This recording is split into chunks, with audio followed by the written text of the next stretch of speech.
Alrighty, ladies and gentlemen, boys and girls, welcome back to another Genshin Impact playthrough session. We are literally a few days away from the version 4.2 going live and officially ushering in the finale of the Fontaine Archon quest. A ton of new updates, quality of life, new areas, new world quests, and just kind of giving everything that I want and everything that I've been investing in with this region its finality, its final conclusion with the Archon quest, the NZKZ Ordo Questline with Renee and company. And we are kind of cleaning up what little content I have left for 4.1 with starting the unfinished comedy. I was told that this quest is really long. It's got a lot of lore, a lot of reading, a lot of content that I feel like I'm going to enjoy overall, and this does progress the overall NZKZ Ordo Questline. So that's something that I've been kind of left on a cliffhanger with ever since we learned about Renee's world formula. I'm just kind of wondering how all this is going to come together. I'm wondering if we're going to get any additional characters added to the NZKZ Ordo, because we have Anne, we have Seymour, and I feel like over time we're going to eventually get more and more involved with people of the past, like Elaine. Jacob's kind of skulking around somewhere in his abyssal form. We don't know what became of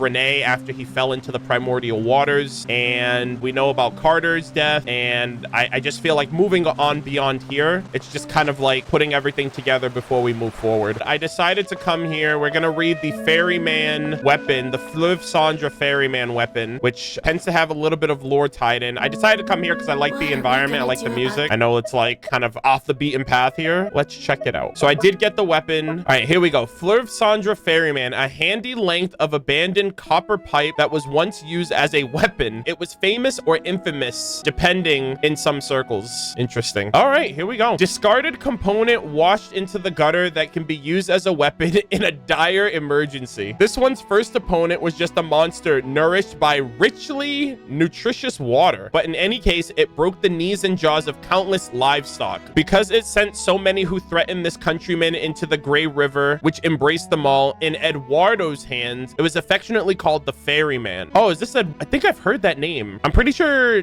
is this Eduardo Baker? I think that's the name that I've heard. The end point of improving the city of Fontaine was for the sewers to become the undercity beneath the city. Naturally, it was not the bureaucracy of the court of Fontaine which would maintain order in the Fleuve Sandra. So in the days that followed, the outlaw leader began his rise by picking up a bronze pipe to beat back the crocodiles, and then to protect the merchants from being extorted, harassed, and blackmailed by the gangs, resolving the disputes between Fleuve Sandra compatriots and blessing the newlyweds, until at last it was said, "Let all that the sun shines upon belong to them, and let the Fleuve Sandra belong to us." But there was no end to improvement. The positions of the people cannot be changed, but the coordinates of those positions can be changed for that purpose. And from a certain perspective, there was no difference between them and us. Merely places which may be developed and trash which would be disposed of or moved. Eduardo was among those arrested resisting the purge of the Fleuve Sandra, and while being escorted to exile in the desert, he was rescued by his henchmen. Banding together with comrades active near Mount Otto Nequi, they occupied Poisson and seized the members of the Maison Gardiennage, charged with transporting them as hostages. They made a series of unreasonable demands. This incident was finally resolved by the active interventions of the Marechaussee hunters. Oh, so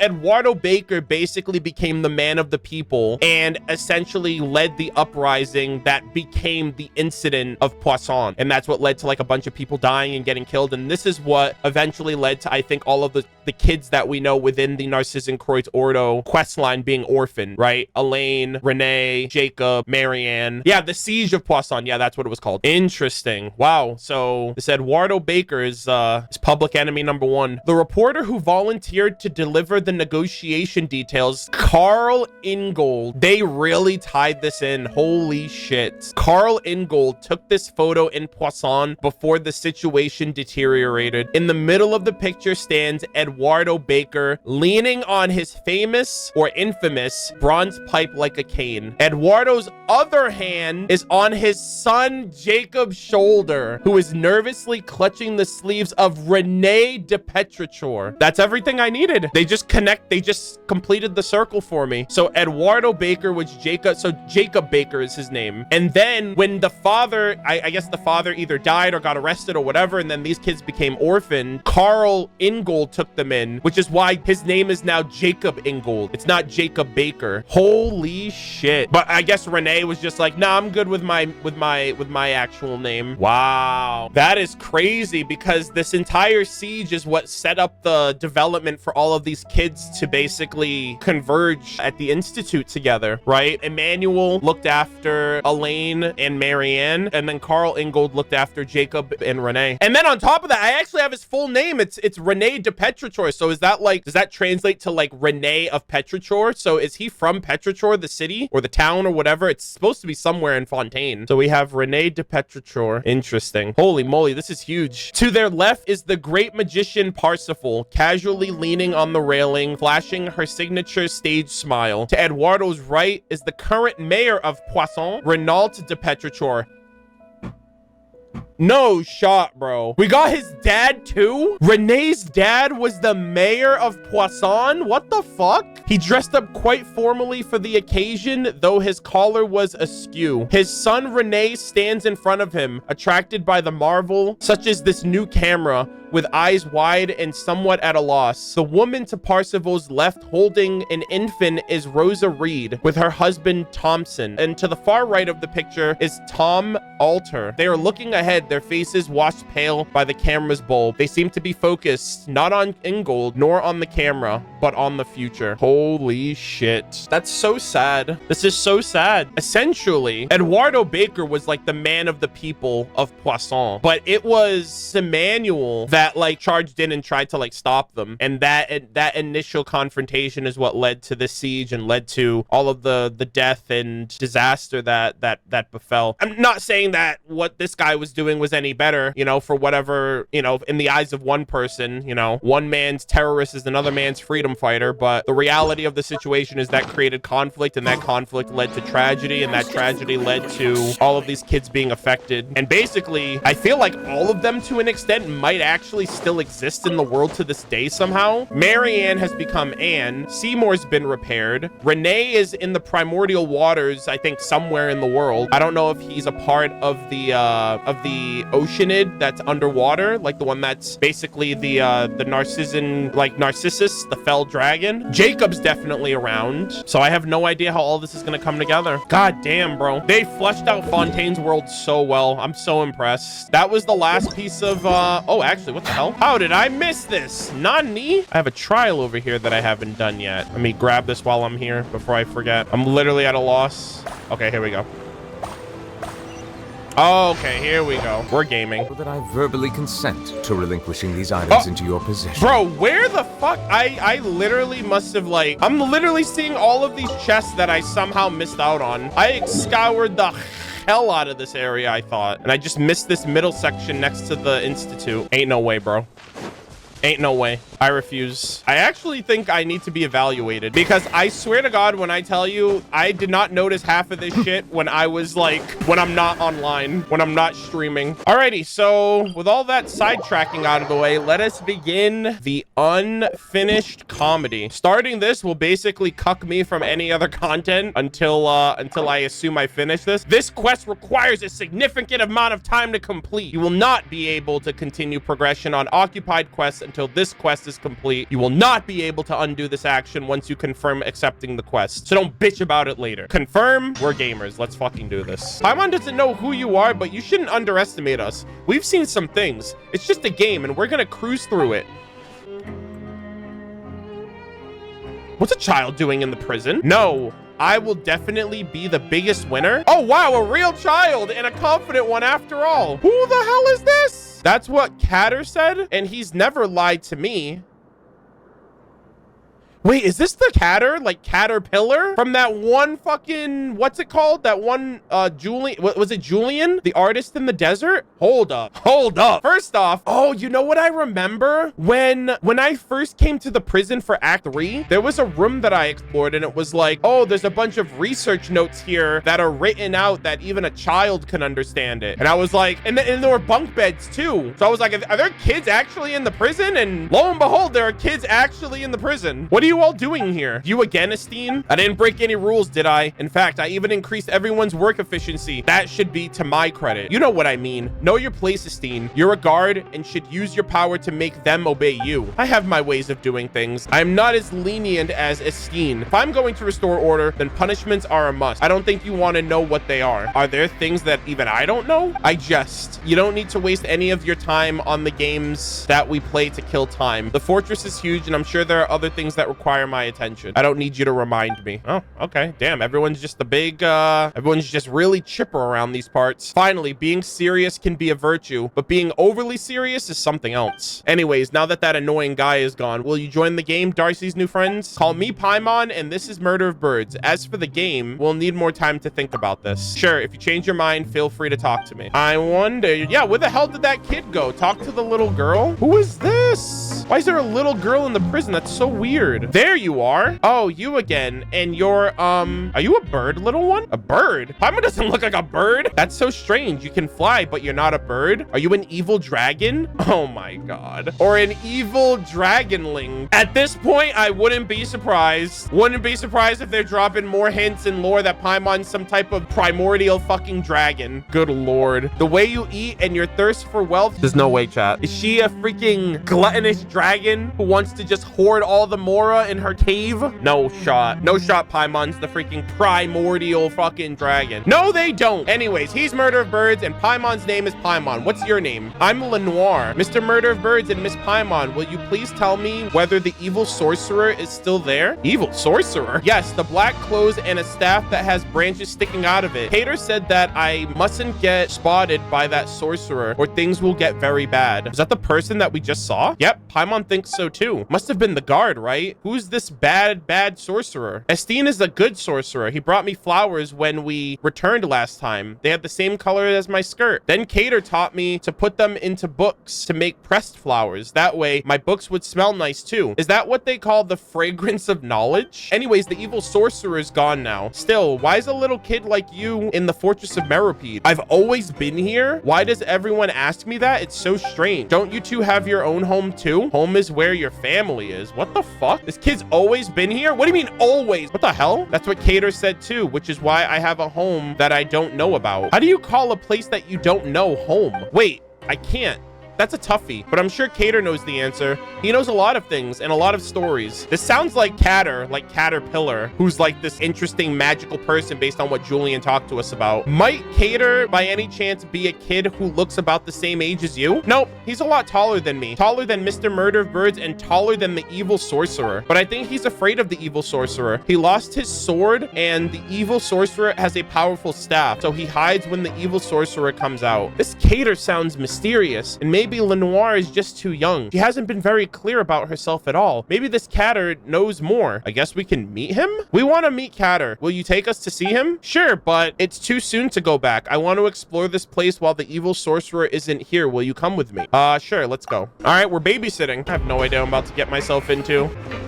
Oh, what the hell was that? Oh shit, a spotlight. Cheese it! We've been had! I'm sorry, are you all right? What happened? It's the evil sorcerer's magic. We'll be trapped if we get caught. Sorry, the light's broken and this expert here isn't anywhere near as good as he claimed. Damn, bro. I never said such a thing. Oh, it's you. It's all right. You're a good sorceress. But that bright light really hurt my eyes. The fourth said that this soundbox will transform evil into good. Turning off the soundbox elsewhere is very dangerous because it might attract the evil sorcerer. This is giving Narcissus Croyd's adventure team vibes, honestly. Oh, it's disabled. Let's get out of here before the wicked sorceress discovers us. I like this though. Yeah, we're literally going on this is the Fortress of Meropide adventure team now. Oh shit, it's Bran. I need my welfare meal for the day. I haven't gotten it yet. Oh, Pause Champ. Yo, are we getting a welfare meal? Yo, Pog, let's go. Phew, guess our adventure is almost at an end. The coupon cafeteria is our final stop. So the ultimate destination of adventuring is a good meal? Not bad, right? Adventure takes a toll on your body, so eating afterwards is a must. That's right, and I've never seen anyone as small as Miss Paimon. You're even smaller than Miss Sidgeween. You should eat more so you can grow bigger. The thought of Paimon growing up, it gives me a headache. You're probably thinking about something rude right now, aren't you? Let's talk to Bran and see if we can get something good. Yep, it'd be nice if it was a delicious Tasses rug out, though. Yo, hit me up with something good. Give me some good RNG. Greetings, Bran Online. Pleasure seeing you in the critically acclaimed Genshin Impact. Greetings. What can I do for you? I'll have 500 free meals, please. Negative. According to the Fortress of Meropete's coupon cafeteria regulations, only 1 meal per day should be permitted per person. I'm getting some for everyone. Are you seriously trying to feed everyone here? We just need 2. Understood. Enjoy. I was trying to see if I can get away with it, all right? 500's a big number in this game, okay? It's really important. I'll have one too. Understood. Enjoy. Mr. MurderofBirds, Miss Paimon, let's open our meals together, all right? 3, 2, 1. Wow, mine's Tassis rug out. What did you two get? What the hell is this? It looks like some weird chickpea soup kind of situation. It certainly looks like food. Wow, this looks kind of disgusting. So I got the only good meal. Will there be enough to split into 3 portions? There's even a fortune inside. What do yours say? Paimon's fortune says, luck only brings fleeting pleasure. Lifelong happiness requires hard work. Ugh. Now Paimon's mad. How about you, MurderofBirds? Things happen. Don't take it personally. Just wow. Yeah, that is the most self-aware thing I've ever heard in my life. Like, hey, shit happens, deal with it. Mine says misfortune is an illness and caring friends are the cure. I like that one. That one's pretty wholesome. The 2 of you went on adventures with me, so you're definitely caring friends, but you got the disgusting meals. The sorceress said that I must remember to pay it forward, so now it's my turn to cure you. Let's go to the rug and bone shop. All right. I like this little kid. I have no idea what the hell is gonna happen over the course. Misty. Oh god, it's minty bean soup. Okay, I was doomed from the start, chat. They put mint in my soup now. These people think this is a cruel, sick joke. I'm already in prison, and then you got to toy with the only pleasure, one of the few pleasures of life, which is enjoying a good meal. How do you imagine Caterpillar? I don't know. I assume it's like another child like her, but I don't even know who this girl is because we haven't seen her up until this point. But we saw the room that I assume they're occupying with the research notes and the bunk beds. So at the very least, I expect that there's like something going on with these 2 that might. And if this is if this is tied in with the Narcissenkreuz Institute, I'm wondering if these 2 might be. Who do we have left? We have Elaine, we have Renee. I'm wondering if one of these 2 are like somehow like an ascended version of a past character, kind of like what I mentioned earlier. Paimon remembers now. We were supposed to be looking for Cater.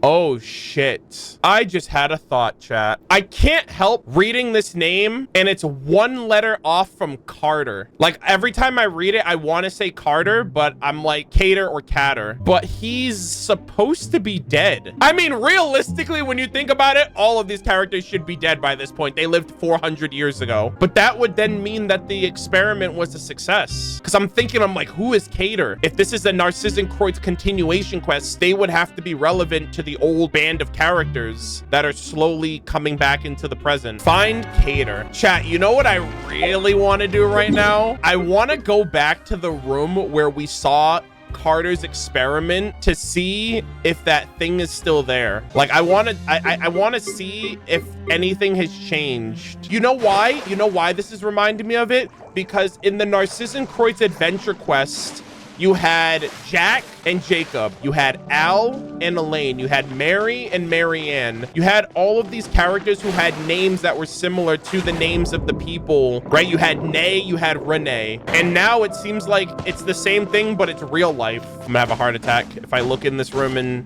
that blob thing isn't there. Okay, it's still here, but like, what if he was always in here and now he can break out whenever? Maybe Hoyoverse rarely would be able to, like, I don't know if they would even put that much effort to update something like that on their end. So I don't know if I can give them credit to be like, yeah, Hoyoverse would definitely do that. I think this is what it actually is implying here. Carter somehow ascended or transcended from the past. This is the literal room with the bunk beds. Holy shit, dude. Carter, I'm back. Or not Carter. I'm convinced, chat. I've already assimilated in my mind that this is Carter.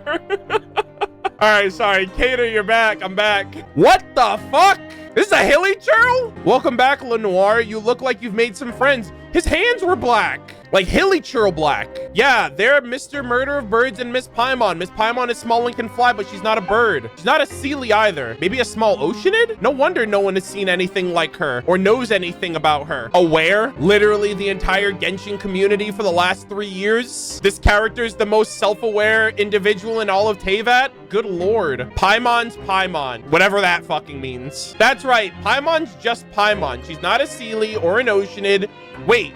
You're Cater? You look like the same age as Lenoir. Yo, what the fuck? Look at this kid. I love how dapper and well-dressed he is. Nice. So wait. The Caterpillar, the name. Nice to meet you, Mr. Murder of Birds, Miss Paimon. Please call me Caterpillar. Oh my God. Did Renee and Jacob literally turn Carter into some like abyssal successful experiment and they thought they fucked up? I actually think that, because if that was an abyssal creation, I don't know what the hilly churl hands are like. That seems like the hilly churl curse. Also, it's giving Arlecchino right now because she also has blackened hands like that while the rest of her looks normal. Since you're Lenoir's friend, sure, I can do that. Wait a minute. We've heard the name Caterpillar before, haven't we? From who? Come on, Aether. Maybe from someone in Sumeru? Yeah, fucking Julian, bro. The painter. Yes. Do you remember him? So you're the Caterpillar he mentioned? You've met Julian. He really went to Sumeru, huh? How is he? Well, he's doing all right. You know, he's finding his way. Also, is it just me or is this kid's pupils like fucking dilated to the max right now? According to Julian, his ability to paint anything exactly as he sees it came from you. Did you really give him that power? Is that really what he said? I can't decide if he was exaggerating. Wait. So he was lying? But the painting he made for Pepper looked so real, even though the color was a bit off. It was an ability he already had. What I did was gave him certainty. The purer the person, the more obvious the effect of such support is. Pure, huh? Well, he did look kind of gullible. As for the marvelous bird egg, damn, they're good for your health when consumed in moderation. I didn't know he would break his certainty like that. I guess you could say that things turn out for the best. I guess you could say that I hope things turn out for the best. Anyways, both of you and Lenoir are children, right? So is your guardian here? Why are the two of you in a place like this? Caterpillar's not a child. Bro, this is so... Bro, look at this kid. Am I the only one that's like freaked the fuck out by this? And he's got white hair. I don't know if that's relevant at all, but like, I don't know. Maybe it is. Indeed, I am not. As for my present appearance, you can think of it as an illness of sorts. Huh, so that's how it is. Wait, yeah, because she said that he's taller than me, but I'm clearly taller than him. Unless, again, maybe his real appearance is restricted by something. I've been here for a long time. Well, because of what I've done in the past. Did they literally just throw Carter's ass in prison? They're like, you failed the test, go to jail. She was born here. Here, in the fortress? You're a strange one, Miss Paimon.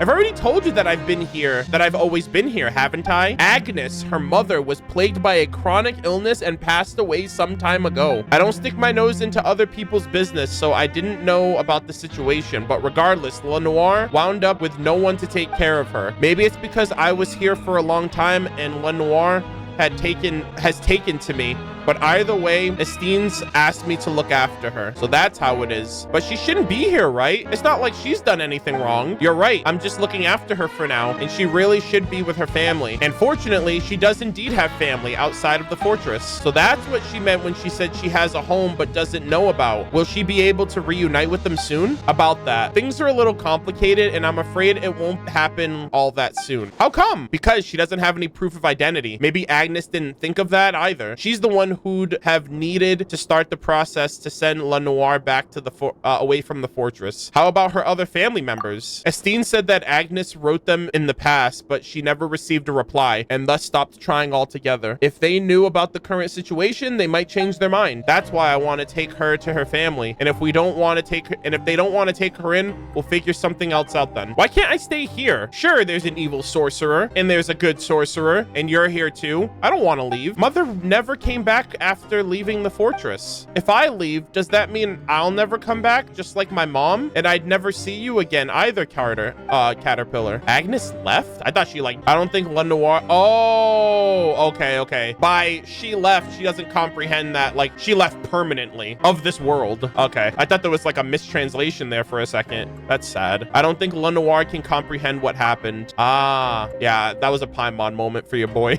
Either way, this is no place for a child to grow up. How will a sprout bloom without sunlight? You should get out of this place, Lenoir. You've heard all the stories already. There's a real world outside and a family that you are connected to. I'll go with you, so you needn't be afraid. I believe you. You'd never lie to me. But how will you get her out without proof of identity? Is there anything we can do to help? Is there any loophole or a back door we could use? There are options, but they're too risky. How about this then? Let's follow the rules, albeit not that strictly. How will that work? Every so often, Estine will bring a few people with him to do work outside. We use this chance to get Lenoir back to her family. She doesn't have any proof of identification to begin with, and the disappearance of someone who never existed on paper isn't exactly going to make news here in the fortress. You aren't talking about Coupon Millionaire, are you? Paimon remembers Estine saying that whoever gets the most coupons within a time frame will win the chance to go outside. Whoops, our coupons went straight to our stuff. Damn, bro. Oh my god, she literally bought out the whole store. We gotta start from zero. Oh my god. Okay, we're off to a great start. We won't lose. If Caterpillar says we'll win, we'll definitely win. Lenoir, Paimon suspect that you aren't grasping the gravity of the situation at all. Dude, look at this. Look how tiny the text is. They needed to squeeze every little piece of dialogue into that. My god. Can we get the coupons refunded? We can just say that the child doesn't understand the rules. As the transaction already took place, I'm afraid it won't be so easy. It's fine. The coupons I gave to Lenoir were for her to use as she pleased. The little mishap won't change the outcome. Also, she said she got them from you, so if you just created them out of thin air, we should be good. Paimon still feels kind of bad though. Why don't we help you? Paimon remembers Estine say that you can play the games as a group. Really? You and MurderofBirds will play the game with us too? Yep, and we'll win this thing together. With us together, it'll be a piece of cake. There are 4 of us after all. Still, how can we get the most coupons in the least amount of time? We literally gotta min-max the system. I already feel much better knowing that you'll be helping us. Thank you both. As for how to get the coupons, I have a few ideas, but I can wait until tomorrow. You must be exhausted. If you don't mind, why don't you rest up first? There's enough space here. Yo, bunk bed. I got top bunk. I'm calling it top bunk. Bruh, this is some crazy ass shit here, bro. These kids stay here forever with us, traveler. Forever and ever and ever. This is a Monka W. This is a Monka W moment, chat. Hold on. Let me I very much would like to take a photo. This is so scary looking. Carter or Caterpillar literally looks high as fuck right now. Good lord. Oh my god. Okay, so these were the research notes that we initially read. That was like, oh, it's notes that even a child can understand. Written on is some common knowledge easily understandable to children. So I guess Caterpillar was teaching Lenoir like about general knowledge, and he wrote it in a way that she could understand it. Despite him looking like a kid, apparently he's not a child. Mr. MurderofBirds, Miss Paimon, and I tried a really wonderful tasting Fanta. Miss Paimon drank a whole lot of it, and she didn't drop down at all. She must know a lot of powerful magic then. Yes, Miss Paimon's so strong.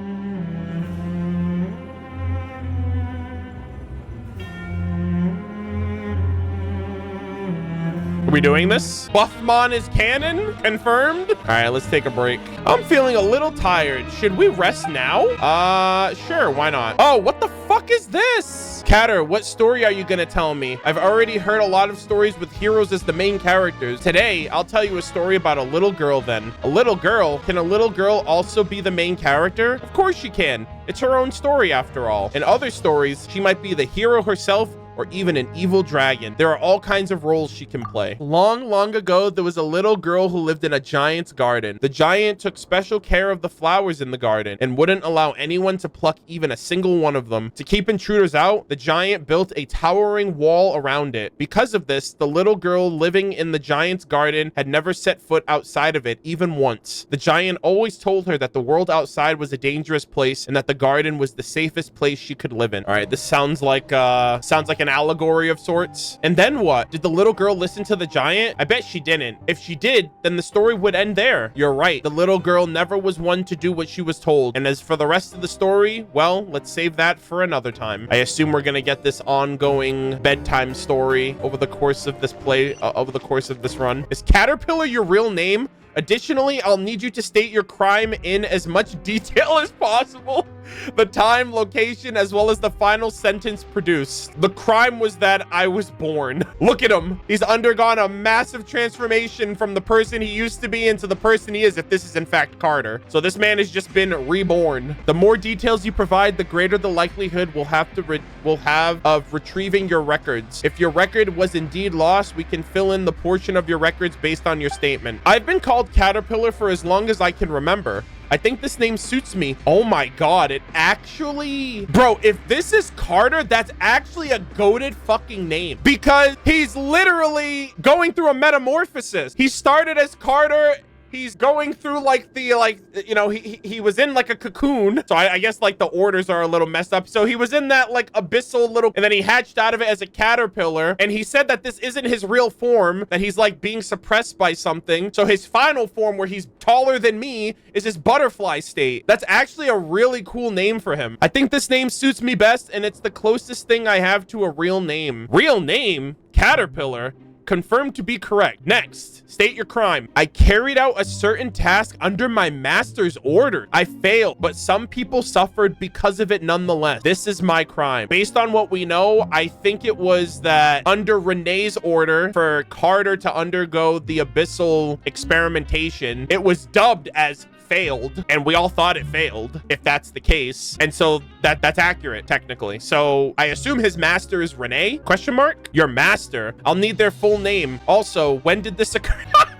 Prepare to have your wig blown back, dude. Unlike me, he has many names. This happened a long time ago. He? Okay, it could be Renee. Are you messing with me? Everything I've said is the truth. His voice sounded so low to be that of a child. I apologize. Were you looking for a more dramatic account, or for some lurid details to ignite your imagination? As for what happened that day, I could recount it sparing no detail. For the furnishing of that clandestine hall to the thought of my companion, which I've ventured to speculate on. Okay, this kid's like getting into it, but that's all just a fabrication of the mind made after the fact. We both know that's not what you're really after, for these are nothing more than stories masquerading as the truth. The real story has turned into this. Bro, this is the fortress of Meropide. We just want some simple answers, okay? The real story has already turned to smoke along with that barren garden. What you want to know is a purer truth. The truth is that the culprit is where he should be. The other minute and trivialities are of no significance to you. They're inconsequential and thus won't shake up your order in the slightest. There is nothing here for you to trouble yourself with. Everything is as it should be. What the fuck did I just read? The culprit is where he should be. There's nothing here for me to trouble myself with. Everything is as it should be. What are we waiting for then? Let's get the show on the road. Did this guy just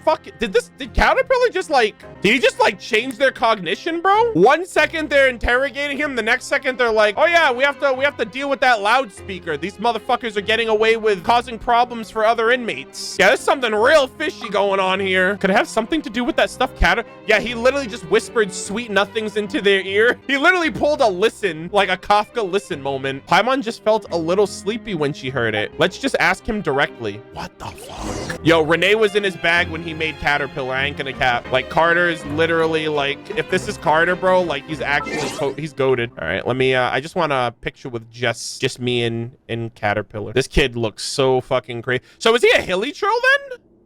Because he's got also you can see his legs are darkened too. That's literally a hilly churl aesthetic almost. He's kind of like a human hybrid hilly churl at the moment. So I'm wondering if that's like his final form. Sorry for the details about the way I said I got the coupons earlier. What did you do to him? Someone that aggressive doesn't seem like the type to take advice from anyone. Why would he give up so easily? Just a few small tricks. The culprit is where he should be. This is an undeniable fact. Making someone as straightforward as him oh damn, he's like, he convinced him. He's like, I am certain that I'm where I need to be. Wouldn't you agree? And he's like, you know what? I'm certain of that fact too. Thank you so much. This is...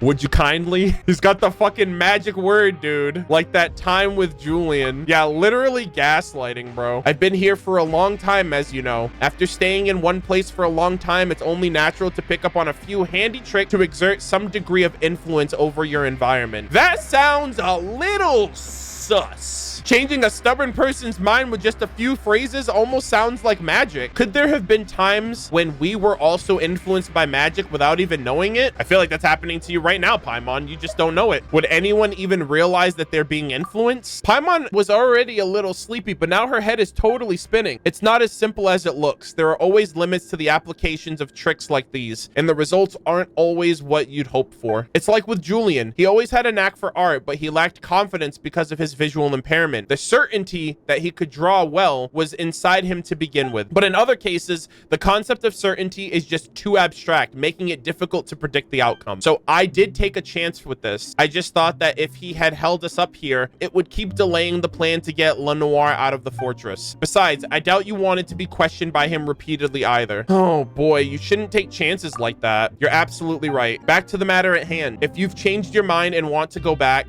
I completely understand. Lenoir might be sad for a time though. For her, playmates like you are hard to come by. Well, we've already made a promise to her. We can't go back on our word now, right? Promise is a promise. Consider this our way of helping her out. Speaking of which, where is she? She went on an adventure early this morning, probably to rehearse for what's to come after she leaves this place. It's just as well I have a few headaches to go take care of soon. You can usually get a reward for helping others, including the guards. Take care of some headaches. Bro, so is Elaine alive too then? I assume Renee has somehow transcended into the waters of the primordial sea. So I feel like Renee is going to be like the last reveal by the end of this, which then just leaves Elaine. We did watch the 4.2 trailer, and there is a clockwork mecha like on its knees in that trailer. And I was wondering, I'm like, I wonder if Elaine is going to be a clockwork mecha because he created the, he worked on the clockwork technology. So I'm like, if there's any way that Elaine is going to be brought back, it would probably be in the form of a clockwork, in my opinion. 4.2 isn't out yet at the time of recording this, so I have no idea. I think that would be kind of pog, because then we'd literally be able to get the gang back together. Everyone would literally be back together for like one final hurrah. Oh my gosh, this area, this region's at 99% chat. I gotta find like 3 more chests and we're Gucci. Mr. Murder of Birds and Miss Paimon, we've fallen way behind. It's true. Oh, what the hell? There's still plenty of time left before the end. We'll make it. Today was exhausting. Let's just keep going for tomorrow. We're going to take the lead straight from the last place. Now I'm motivated. It does sound like your typical motivational story, sure, but can we really pull it off? Not with that attitude, Paimon. Get your ass together. Get your head in gear. You have to believe in yourself more, Miss Paimon. The heroes of the story are all sure of themselves. That's why they're the main characters. You're right, Lenoir. We gotta win this thing. Tomorrow, we divide and conquer. We'll reconvene here once we have some gains. Sounds good? We'll make better time this way. Indeed, that sounds like a better plan. All right, kids team, let's regroup. Let's figure out our plan. I was chatting with Miss Monglane. She said that Natlin's nothing like Fontaine, and that she really wants to take a dip in a volcanic hot springs. Yo, Natlin Crumbs and my world quest. What the heck? Yo, volcanic hot springs. All right, volcanoes confirmed. Holy shit, that sounds cool. I perceive in my mind that they're gonna do something similar to like Breath of the Wild with Death Mountain, because Death Mountain also had rejuvenating hot springs that when you go inside of it, it heals your characters. I think that was really cool. That was a really cool thing that they did in Breath of the Wild. And it also has like the scorching weather condition, which if you're not wearing proper gear, you will literally burn to a crisp. So I think they could do a lot of cool things with Natlin when we eventually get there. A volcano, is that a flaming mountain? The mountains are super tall mounds of rock and dirt, right? You'll get to see all of these things for yourself after you leave this place, whether it's volcanoes or anything else. Then let's explore those places together, Caterpillar. Let's invite Murder of Birds and Paimon too. They'll definitely like that. Yeah, we'll be there next year. That is cool. Wow. So volcanic hot springs in Natlin and volcanoes in general. That's really cool. All right, so we're gonna have probably bedtime story 2, Electric Boogaloo. Caterpillar, tell me more of the stories about the little girl. Last time we left off with the little girl living in the giant's garden. I bet she leaves the giant's garden. But how does she get out of there? Holy moly. Okay. One day, the little girl heard the sound of a woman's voice coming from beyond the towering wall. Kind-hearted giant, I am in need of a little purple flower from your garden. Would you please give me some? The giant refused, of course, and furiously bellowed at the woman on the other side of the garden wall to leave at once. But the woman did not leave, and from a short distance away, she lamented that she had journeyed from afar from the little purple flowers in the garden, garden, which she needed to cure a sick friend. Hearing the woman's plight, the little girl felt sorry for her and her friend. The giant had so many flowers in his garden. Surely having one or two wouldn't hurt. Thus, the little girl approached the garden wall and whispered to the woman that she was willing to bring the woman a few of the little purple flowers, except the little girl said that the giant wouldn't let her leave, and the garden's walls were too tall, that she wasn't sure how she would be able to get the flowers to her from inside. From the other side of the wall, the woman told the little girl that she was actually a witch who knew many magic spells, and if the little girl could bring her the flowers she needed from the giant's garden, she could use her magic to help the little girl leave the garden. Oh boy. I don't know if it's a good thing to be talking to strangers, little girl, especially witches at that. In fairy tales, they're always they always tend to be the bad people in the situation, you know? Did the little girl decide to help the witch? I bet she did. Otherwise, the witch wouldn't be able to cure the friend's illness, right? If she leaves, wouldn't she be punished somehow? It's getting late. Let's leave the part of the story for another time. I'm wondering what this story is alluding to, or if I'm supposed to be picking up on the significance of the story, because I'm just like, cool story, bro. Caterpillar probably went to get coupons elsewhere, but he left us some clues. What the hell is this? Beautifully written letter to my love, my dearest Monsieur Nouvelette. I know not how many days and nights have passed since our previous trial. What the hell? Is this a love letter to Nouvelette? I know he's goated. I know he's the freaking head honcho of the nation, but goddamn, even characters are simping over him. My dream has been fulfilled with longing for your face. So kind, so handsome. It excites me, agitates me to know that I shall be leaving this place and that I shall see you once more. As I said, I would do anything to see you again, and I can wait no longer. Indeed, not one moment more for you to castigate me, your humble defendant. And this time I promise, I swear, you will remember my name. Your admirer, White Lily.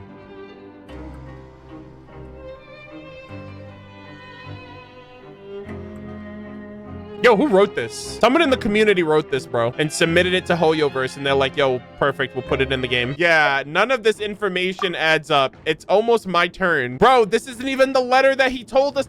Yo, I really just sat in line, and we're not even doing the thing. I think he's just doing this for, like, I feel like he might be doing this on purpose. He's like, you know what? It's really funny to just fuck with people, you know? As your torturous ordeal reaches the end, you reassure yourself that this has all been worth it.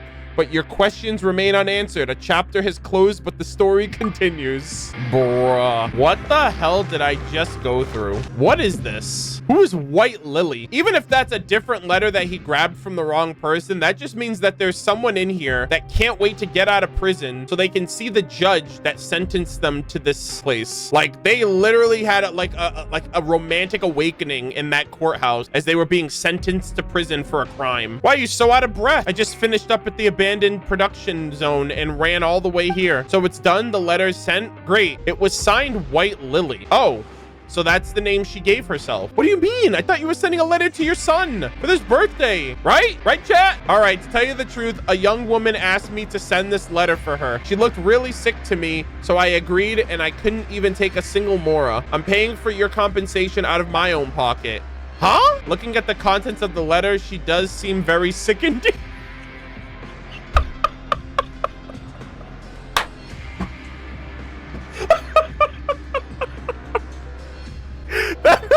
Holy shit. Aether's got no chill in prison, bro. This man's like, yo, the prison life has changed me. I'm a hardcore convict now. No prisoners. Good Lord. What a response. I guess I must have grabbed the wrong letter on my way out. Fiddlesticks. The birthday letter will never get out of here in time now. Wait, really? So you finally got your letter posted, but it was the wrong one. Wow, you're really living up to your nickname, December. Fate is a cruel mistress. I'd love to stay in chat, but I gotta rush home to get the right letter now. I hope there's still time. Here's your compensation. Pleasure queuing business. Pleasure doing business. Pleasure queuing business with you. Good Lord. Now to post that blasted letter to my son. See you. But. Ah. Why do you have to leave? Paimon still had a ton of questions for him. Never mind, at least we got the coupons. That is quite the experience. We could take another queuing commission. Starvation suddenly sounds like a great option. That was a really good quest. Holy shit, that was super entertaining. Wow. I thoroughly enjoyed that one. Very unhinged. I shuddered to come across the lady that wants to like be ravaged by the freaking Hydro Sovereign Dragon of the world of Teyvat. But you know what? You do you, lady. I'm in the Genshin community. I'm pretty sure there are living people in this world that would want nothing more than that as well. So it is what it is. Having fun playing house with the kids? Rave, I will slap the shit out of you. If you're willing to join up with me, I'll grant any wish she has as well. That sounds too good to be true. Then I'll be frank. This is a matter of honor. Caterpillar and I have some unresolved history. I don't know what he said to pull one over on you, but I'm telling you, he's a monster in human clothes. I'm aware. I'm kind of attracted to that kind of stuff in this world. The abyss, the freaking primordial, the before sun and moon, you know, dragons and shit. Like, I'm pretty much attracted to that for lore purposes. For lore purposes, chat. I don't mean like romantically in like a sexual way. I literally just mean like, that's what I play the game for. All right, chat. All right, dude. You walked into that? Well, guess what? I'm walking out of it. Could I ask you about the results of the investigation into Caterpillar? The majority of his records are missing, but it's fine. The culprit is where he should be. And this man literally got brainwashed. There is no war in Ba Sing Se. What are you talking about? Everything is as it should be, and everyone is where they need to be. Holy shit. This man is literally a shell of his former self. His records are missing. That's impossible. He definitely had a hand in this. The missing records need to be recreated. Right. How could I have forgotten about that? Right. Go finish your tasks now. I don't want you to see you loitering around here. All right, Mr. Hardass. I was trying to go to my room, and this freaking old man over here was just like, hey, let's work together, Sonny. And I'm just like, leave me alone. I need an adult. Mr. Murder-of-Birds, Miss Paimon, welcome back. We brought quite a haul back today. Our current standing should be... All right, we're in third place. Not bad. Take that, dirty face Darcy. All right, we're not in the last place anymore, but there are still 4 of us. Yep, we're doing great. Such positive... we're doomed. Such positivity. Caterpillar, we received an invitation from the guy who was in first earlier, but he was super rude and said that it wasn't very nice of him. What happened between you two? Just a few minor differences of opinion. He invited me to join him as well, but having no real reason to accept, I declined his offer. Later, he tried to get some of his lackeys to teach me a lesson. It's true. I am a monster. The kind people like you would do well not to Bro, it's true. I am a monster. The kind people like him would do well not to provoke. Don't say that. Surely you didn't end up this way because you wanted to, right? If Caterpillar is a monster, then he's one of the good ones, just like how there are good sorcerers and bad ones. What's the matter? Are you sleepy, Lenoir? But I haven't heard the rest of yesterday's story yet. If you're tired, you should go for an early night. All right, will we still meet again tomorrow? Why are you saying that all of a sudden? If you don't want to be on the same team anymore with us, what are you talking about? Didn't we say that we'd get first place together? There are still 2 more teams ahead of us, so we have to make tomorrow count. Yeah, you're right. I'm so sleepy. Let's do our best tomorrow. Sweet dreams, Paimon. Sweet dreams, Murder-of-Birds. What is this third story going to entail? Where we last left off, the witch told the little girl that she would use the magic to help her leave the giant garden if the little girl brought her the little purple flowers she needed. I'm really sleepy, but I want to know what happens next. What did the little girl do? Does the witch cure her friend in the end? Although the giant had warned the little girl of the many dangers of the world beyond the garden wall, the little girl had never seen what the outside world was like, so she didn't know what danger even was. She told the voice on the other side of the wall that she would help bring her some of the little purple flowers. So many identical flowers were growing in the garden, and each looked as beautiful as the next. She didn't know why the giant treasured each and every one of them so. The little girl heard laughter from the other side of the wall. Later, with a bouquet of flowers in her hand, the little girl rode a gust of wind over the wall to the world outside. The tall witch took the little purple flowers from the little girl's hands. The little girl, thinking she had done a good deed, was very pleased with herself. But when she tried to return to the garden, she discovered that the wall,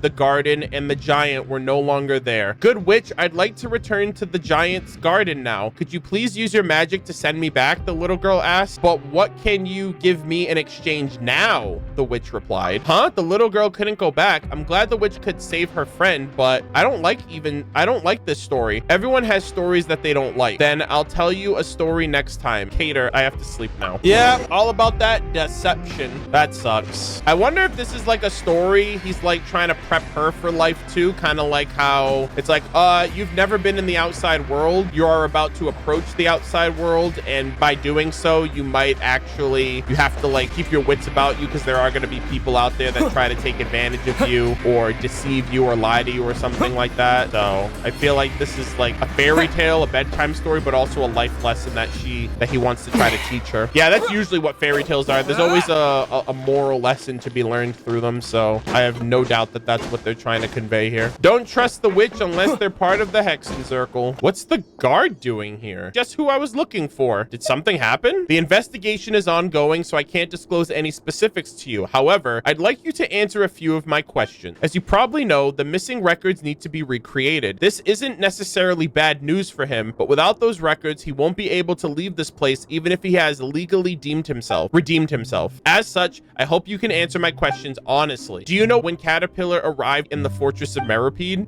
He just said that he came here a long time ago, so we don't know when exactly. Then I don't suppose you know the specifics of his sentence or crime. No, we don't. Do you know anything about this master he mentioned earlier? Paimon doesn't remember Caterpillar mentioning him before. Have either of you observed anything peculiar happen when speaking with him? The stories he tells have a rather hypnotic effect. Hypnotic? What stories? What are they about? They're just children's fairy tales. They're not about anything important. Well, children like you, bro, you better chill out with that children shit. I'm a grown-ass man. Well, children like you shouldn't even be here to begin with. If you end up leaving this place, I hope you don't come back. Huh?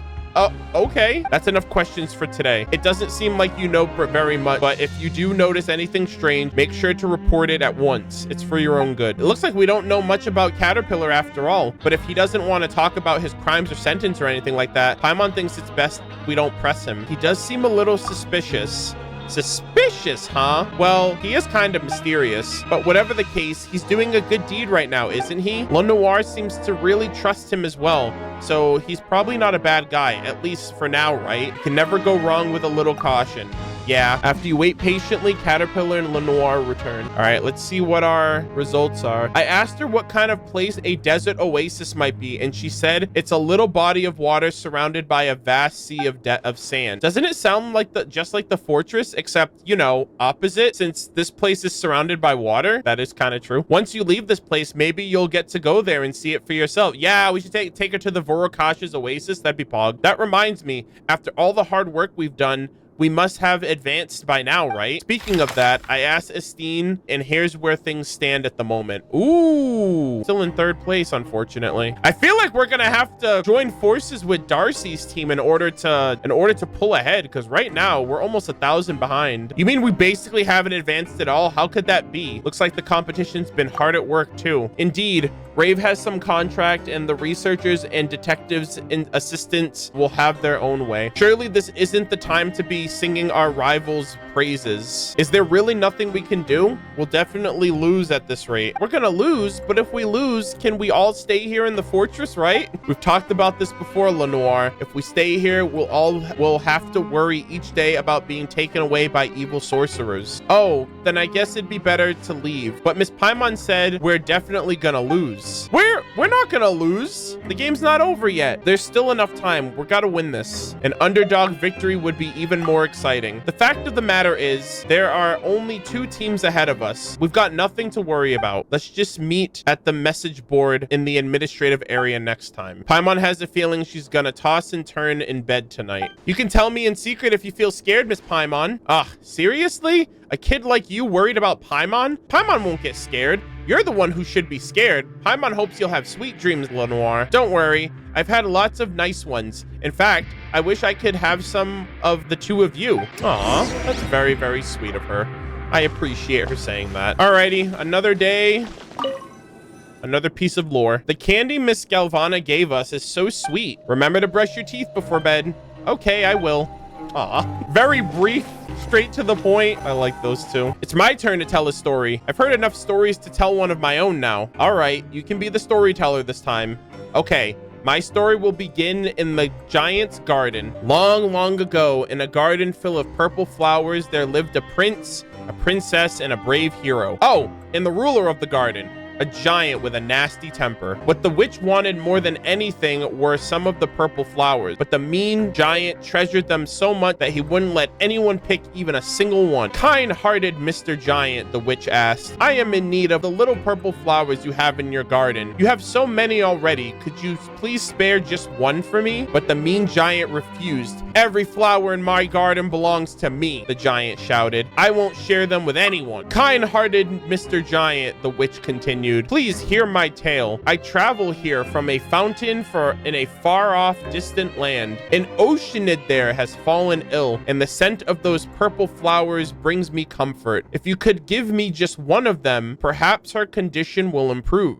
You know what I just remembered? Princess Lyris. I completely forgot Princess Lyris in the entire, like Lyris, the name, the identity of who that is in real life, not in the fairy tale Narcissus Kreutz adventure team allegorical sense, but like who that was IRL, along with Renee and Carter and Elaine and everybody else. So I'm actually kind of thinking now there's a witch that wants to heal an oceanid. I wonder if Lyris is an oceanid then, because there's that giant oceanid creature defending the tower, right? The fell dragon, that's what they called it. But the giant, who didn't have an ounce of compassion in his heart, callously refused the witch's request. What did an oceanid in a faraway land have to do with him? Then the witch asked, is there anything I can do for you? I know many magic spells, and I could use my magic to help you with someone in exchange. Will you agree to my request, kind-hearted Mr. Giant? The giant thought it over, then said he had lost something very important to him. If the witch could use her magic to help him find it. So they made a deal. Yep.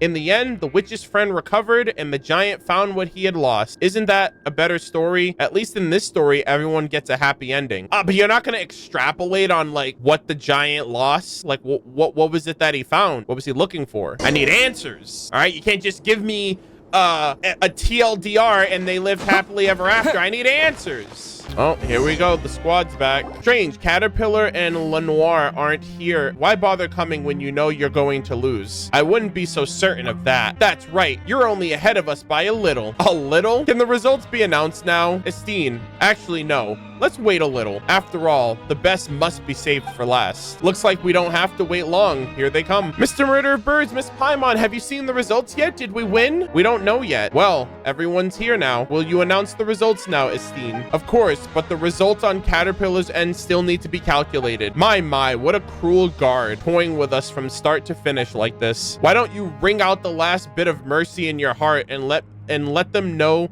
that the gap between us is too wide to cross. Stop torturing us with false hope. Damn, bro just said gap diff. These aren't the final results, but we should be able to win once we add the coupons that Caterpillar got today, right? Oh my god, they got nothing? Why have Jennifer's team's points been... Wait, what the hell? I was against it, but it was the most logical approach with respect to the results. 8,000. How the fuck does this man have 8? Dude, this man's just paying everybody off. We're only in second place because the other team pulled out. How the fuck is this possible? Did they pull their points into his? Because he's got 8,000 points. This is some bullshit. He didn't need the chance to leave, but we don't need to place first. You mean you gave all your coupons to Rave? Isn't that against the rules? There's no rules forbidding it. I was originally in favor of amending the rules to ensure fair play, but no one else seemed to be in support of that. Indeed, this isn't a rule forbidding. There isn't a rule forbidding that.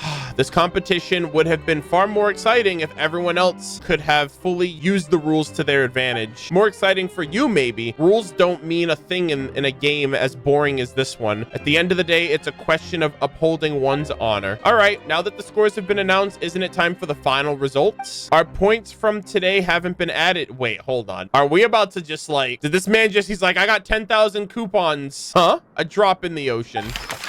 Hold on. Excuse me? Okay, we clearly cheated. What the 2 million? Clearly something is amiss here. Now that everything's been added, here's what the results actually look like. Yes, Mr. Murder-of-Birds, Miss Paimon, look, we've won. What? That's impossible. What did you do? Whoa, that many? Paimon's lost count. It's a trick even simpler than magic. I used the coupons I'd saved up from the Bro, Bro, don't tell me this man has been saving coupons for the last 400 years. There is no fucking way. Wait a minute. So why the fuck am I wasting my time doing all of this mundane freaking fetch questing and like being a glorified errand boy while this man is sitting on a fat 2 million credits? What the fuck am I doing? Don't get me wrong, some of them were entertaining, but at the end of the day, I'm like, why did I just waste my time doing all of this? Hold on, let's see. I used the coupons I've saved up in the past to hire a bunch of people to help me work. What we have now is the product of their work this whole time, and I believe this falls within the rules too. Even if it does, that's an insane amount. He was basically collecting on his investment, but still, that's fucking crazy. I also have my reasons for needing to win, but I'd even gotten help from my 2 friends. It would be a real shame if we lost now. I think it's time to announce the final results. Since everything's been tallied, it's time to announce the final results. The winner of the games are Caterpillar, Mr. MurderofBirds, and Miss Paimon. Hey, La Noire. Hello, they're in the team too. No objections, I take. There's nothing I can say, except that it looks like I picked a fight with the wrong opponent. I ended up in here last time for striking someone in anger. I wouldn't make the same mistake this time. You'll pay the price for the choices you've made. Whoa! Paimon didn't expect to hear someone actually say that. Pretty cliche if you ask me. Is everyone ready? If so, let's set off now. Let's do this before Noah gets back. I hope he can understand that his thinking isn't right, but that it's just not suited for a place like this. You're ready, aren't you, Lenoir? Uh-huh. I've already said goodbye to everyone. We're also ready to get going whenever. All right, just keep quiet for a while. I've made some arrangements in advance, so it shouldn't be of any problem. Let's go! We're getting the hell out of here, bro. Caterpillar's actually goated. If that's Carter, well played, my guy. Well played. Mans was like, I've been saving up my allowance for the last 400. I took my money from the last 400 years and reinvested it in the freaking market, and I just collected and I won. I won the stock. My stonks were through the fucking roof. That's insane. All right, I want to get a picture of them outside now. Can I change the time of day, or is it? I don't know if it's locked. Okay, cool. We're outside, Lenoir. We're free. Taste the fresh air. Freedom. I was gonna say America, but we're in Fontaine right now, so. What a great picture, dude. All right, and then we have, I gotta give it up to this guy. This guy isn't as much of a hard ass as the other one, and without him, none of this shit would have happened in the first place, so we gotta put respect on the guard's name. All right, let's get the kids involved in here too. Yeah, I like this shot. Very nice shot. Another good one. Pog. Yo, we made it! Mr. MurderofBirds, Miss Paimon, did you see any walls? I don't see a wall anywhere around here. We're trapped inside of a firmament. That's a dome. All right, there's no walls around here. Walls? There are no walls here, just a false sky. Then are the walls somewhere really far away? Caterpillar once told me that if they're too far away to see with your own eyes, they'll look like the horizon. MurderofBirds, Paimon, where are we? We're in Fontaine. Fontaine, it's a blue and green place. The fortress of Meropide is all yellow and gray. Oh, what a beautiful shot, dude. That thing up in the sky must be the moon, right? If it were the sun, it would probably hurt my eyes like the evil sorceress's magic. Oh, we try not to say those two words in the same sentence if we can help it, you know, for obvious reasons that I will not talk about here. I don't want to make anyone an enemy of the divine. All around me are things I've never seen before and things I've only seen in books. MurderofBirds and Paimon, let's go on another adventure. Caterpillar was right. Adventuring outside is way more fun than in Meropide. That's right, the outside world is vast. I really envy the two of you. Lenoir, let's discuss adventuring later. We really should find your family first. Free! Bruh.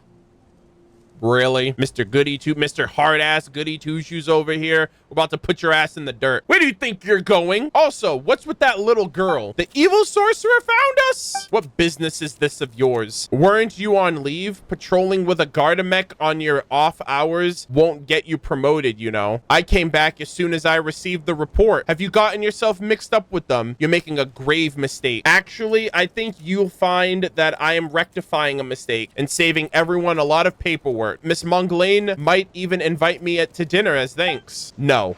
No, they're criminals. Even if the paperwork with their serial numbers on them are missing, they're still criminals. A little girl like this is a criminal? Are you out of your mind? I'm perfectly... Oh, what up? This is such a dope-ass shot. Look at this. I love shots like this. Throwdown, a showdown is about to go down. I love moments like this so much. It's just the tall grass swaying too. Yeah, we're just missing the tumbleweed. I'm perfectly sane. Anyone can commit a crime. Little girls are no exception. All right, that's actually cap. This guy is scary. Whatever other plans you may have had, I must now escort you back to the fortress of Meropide. I don't think so. You don't have a choice in this matter. You must comply with the rules and accept your punishment. I didn't do shit. I'm not a prisoner. I'm just visiting. Then there's no other way out of this. I can see quite a few ways, actually. If a few Gardamex get scrapped in the process, well, that's also what happens when people break the rules. You mean that guy's a goat? Estine is a goat. It would seem you have no intention of repenting. Then you leave me no choice. Gardamex, show no mercy. I'm gonna make quick work of you. Everyone hold hands. La Noir, you're gonna get a first great look at a goated adventurer. Bow your head. Hell yeah. You think this is over? Let the mighty be humble. Wait, there's more of them? Hell yeah. Oh shit. Ah! Caterpillar, you good? Is he transforming? Oh!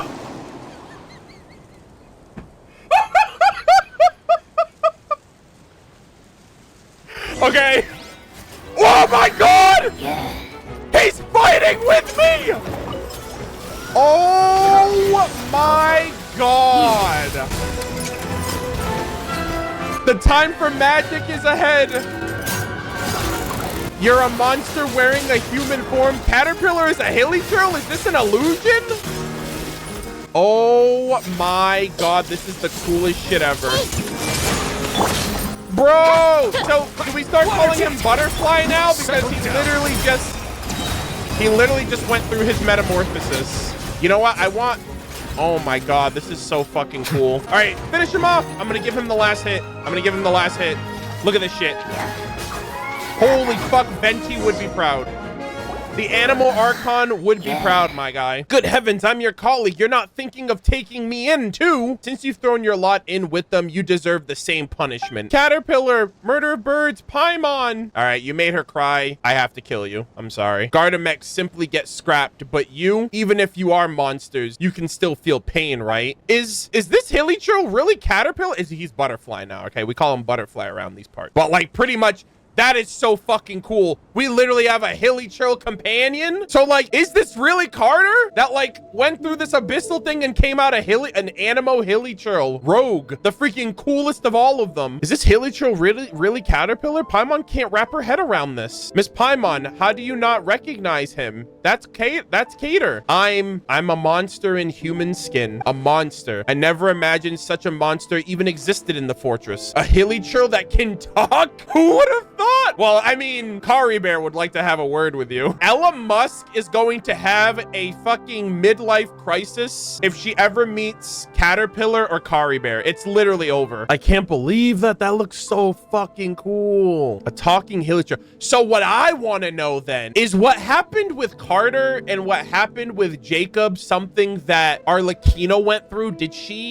Was she an orphan that was exposed to abyssal experimentation? Because if Caterpillar has black hands and black feet and Arlecchino has the same thing too, I wonder if she has like a hilichurl like elemental burst form where like right now she's human presenting, but then she also has like this ruthless abyssal side to her, which would be fucking awesome. And I really hope she's playable. How did you manage to pull the wool over everyone's eyes? What sorcery could allow a mindless creature to worm their way into our midst like a wolf in sheep's clothing? Why haven't you run away yet? Are you pretending to be human? Of course, I will catch you even if you do run. A dangerous monster like you, I'm guilty. But she hasn't done anything wrong. She shouldn't be here. Bro, she was not kidding. This guy is like 2 of me. He's like double my height. Holy shit. He looks so badass. I love that they gave the Hilly Churl these massive upgrades. These guys are like king. You won't find her name in any sentencing document. She is innocent. She only ended up stuck in the fortress due to a few mishaps. I'll return to the fortress with you, but Estine, take her back home. Caterpillar! The monster actually wants to make a deal with me? I do indeed. Let her go home. As far as the fortress of Meripede is concerned, she never existed in the first place. Her absence will not be felt, but catching a monster like me should be a big deal, no? Fontaine hasn't seen a monster like me in several centuries now. God damn. I can't wait to learn about like what kind of creations existed back then. If there's like this, there hasn't been a monster. Fontaine hasn't seen a monster like me in several centuries now. I don't know if they're referring to Elinus or if they're referring to other walking, talking, Hilly Churl creations, abominations like him, but goddamn. If you pass up this opportunity, I'll put my human skin back on and slip away into the crowd. You'll never get a chance like this again. Yeah, looking real stupid right now, mister. You're right. I've never seen her in the fortress before. She's completely irrelevant. But you're too dangerous. I can't risk letting an evil monster like you get away. Evil. Come on, man. We have a deal. You'll return to the fortress of Meripede and the girl can leave. Don't take the deal. It could be a trick. The guilty return where they should be, and Lanoir returns to her family side. Everything on the right track as it should be. Bro, I really hate that we can't still get rid of our HUD. I love this shot right here. I want to take a picture. You know what? I'm taking a picture of this even with the subtitles. This shit's too goated. He is someone who follows the rules. This is also in accordance with the rules. Enough, monster. I've caught you now. You're all coming back to the fortress of Meripede with me. The girl included. Fuck this guy. Fuck this guy. All right. Well, you know what? You're getting clapped. Who would actually make a deal with a monster? Can anyone be sure that the words coming out of his mouth aren't some beguiling incantation to stun human wisdom? I won't be fooled again. So I've decided to play by my own rules. Your documents are missing. Then you are staying in the fortress of Meripede for the rest of your lives. You have no right to bypass a trial. If you want to emphasize that on your writing appeal, be my guest. But until then, you have no choice. Man's trying way too hard for no real reason. Bro, fuck that guy. I really want to take a vacation to Natlin. I want to go to Natlin too. We'll go next year. Murder of Birds, this is not the time for chit chat. Paimon is wondering how La Noire and the others are doing. Hey, you know what? Monglane, we'll see you next year in Natlin. Be there or be square. We gotta take a hot springs trip, just you and me. Look for Caterpillar and La Noire. Okay. Oh shit. Yo, you already know I gotta get a picture with him. Are you kidding me? Holy shit, what an absolute unit. All right, picture's gonna be a little awkward. I can't even get like a close-up shot because this guy's like 9 feet tall. Good lord. Yeah, it's like a Giga Chad moment right here. Holy moly. God, that is so cool. There we go. I'm sorry for dragging the two of you into this. My plan was to get Lenoir back home to her family, then return to my own. But it looks like that plan was a complete failure. There is a lot I want to ask you. Also, he says he wants to return to his own family. I wonder what he's referring to. You really are Caterpillar, right? I am. Then, you're a Hilly Churl. I am. But aren't Hilly Churls all, kind of dumb? And you looked like a regular kid before. Paimon doesn't know what's real anymore. You said before that you looked like this because you got sick after all. Everyone has things they'd rather not tell anyone. And you're also so good to Lenoir. She trusts you too. When did you first come to the fortress of Meripede? Over 400 years ago. 400 years ago! Paimon, she's pogging right now. She can't believe it. She's like, what the heck? This is crazy. 400 years ago, when you said you've been here a long time, Paimon thought you meant something like 3 to 5 years. But 400 years ago is like several generations, isn't it? Oh, right. You're a Hilly Churl. What was your crime? If you're interested in history, I was a member of the NZKZ Ordo. I was found guilty of being an accessory to the master's schemes. Is this Carter, though? Like, did they just find his remnants and were like, throw his ass in the brig? The NZKZ Ordo, we've heard of that before. I'm surprised anyone still remembers it. Hey, your homies are still chilling. The prophecy of the apocalypse. My master believed he could stop this future of destruction by coming to pass. We did much to prepare for it. It was a powerful magic and also an evil plan. Yeah, so he's obviously talking about Rene de Petrichor. But perhaps none of that is important now. The plan failed and the Narcissenkreuz Ordo has essentially ceased to exist. Whether Fontaine is destroyed or not, it no longer has anything to do with me. Just who is this master you spoke of? Whoa! Narcissenkreuz, a powerful mage. He taught me human speech and granted me memory and intelligence. Yo, did Rene get an upgrade? Has Rene evolved into Narcissenkreuz? Literally named after the Institute. A powerful mage. He taught me human speech and granted me memory and intelligence. What the fuck happened to this man? He jumped in the primordial sea and then he can create shit like this? Was there really someone who could do something like that? But your appearance aside, you really do look like an ordinary human. Though many details of the past have faded into memory, I remember this very well. It was a very, very long time ago. I couldn't change how I appeared to others at will then. Many humans, some in finery, others in rags, some with curiosity, others with disdain, all had similar questions. Can Hilichurl really speak? Are Hilichurl capable of intelligence? Yes and yes. Kari Bear would like to have a word with you.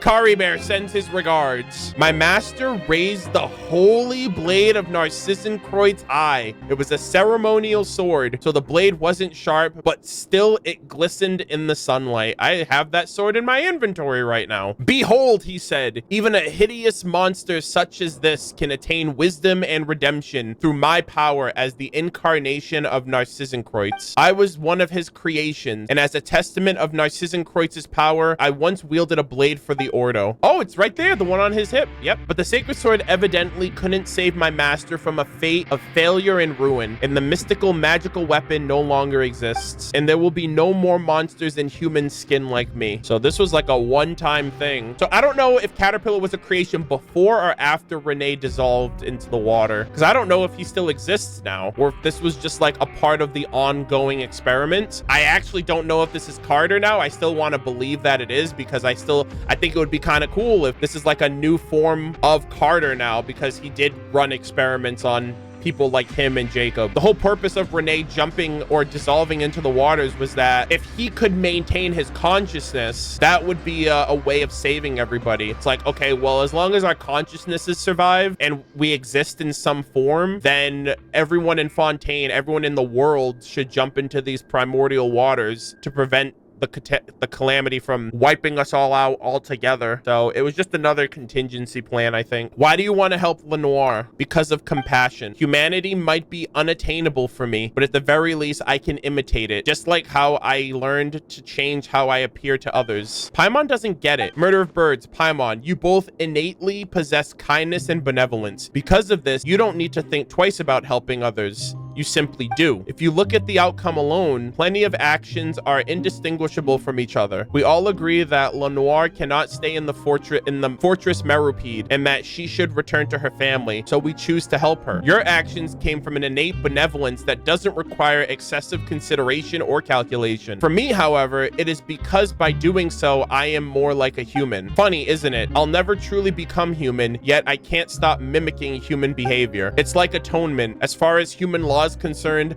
I've long since atoned for my sins. But a human, what would a true human do? They would never forgive themselves for the actions they made, the harm they caused, and the people or things they failed to save. So my sin can never be absolved, and I will forever be my own prisoner. Jesus Christ. Yeah, that's kind of heavy. Man's literally just beating himself up. He's like, I'll never be good enough, and I'm always going to be trying, but it'll never be enough, and therefore I will always have to absolve and repent. What do you plan to do next? I'll bring Lenoir back to her family. Huh?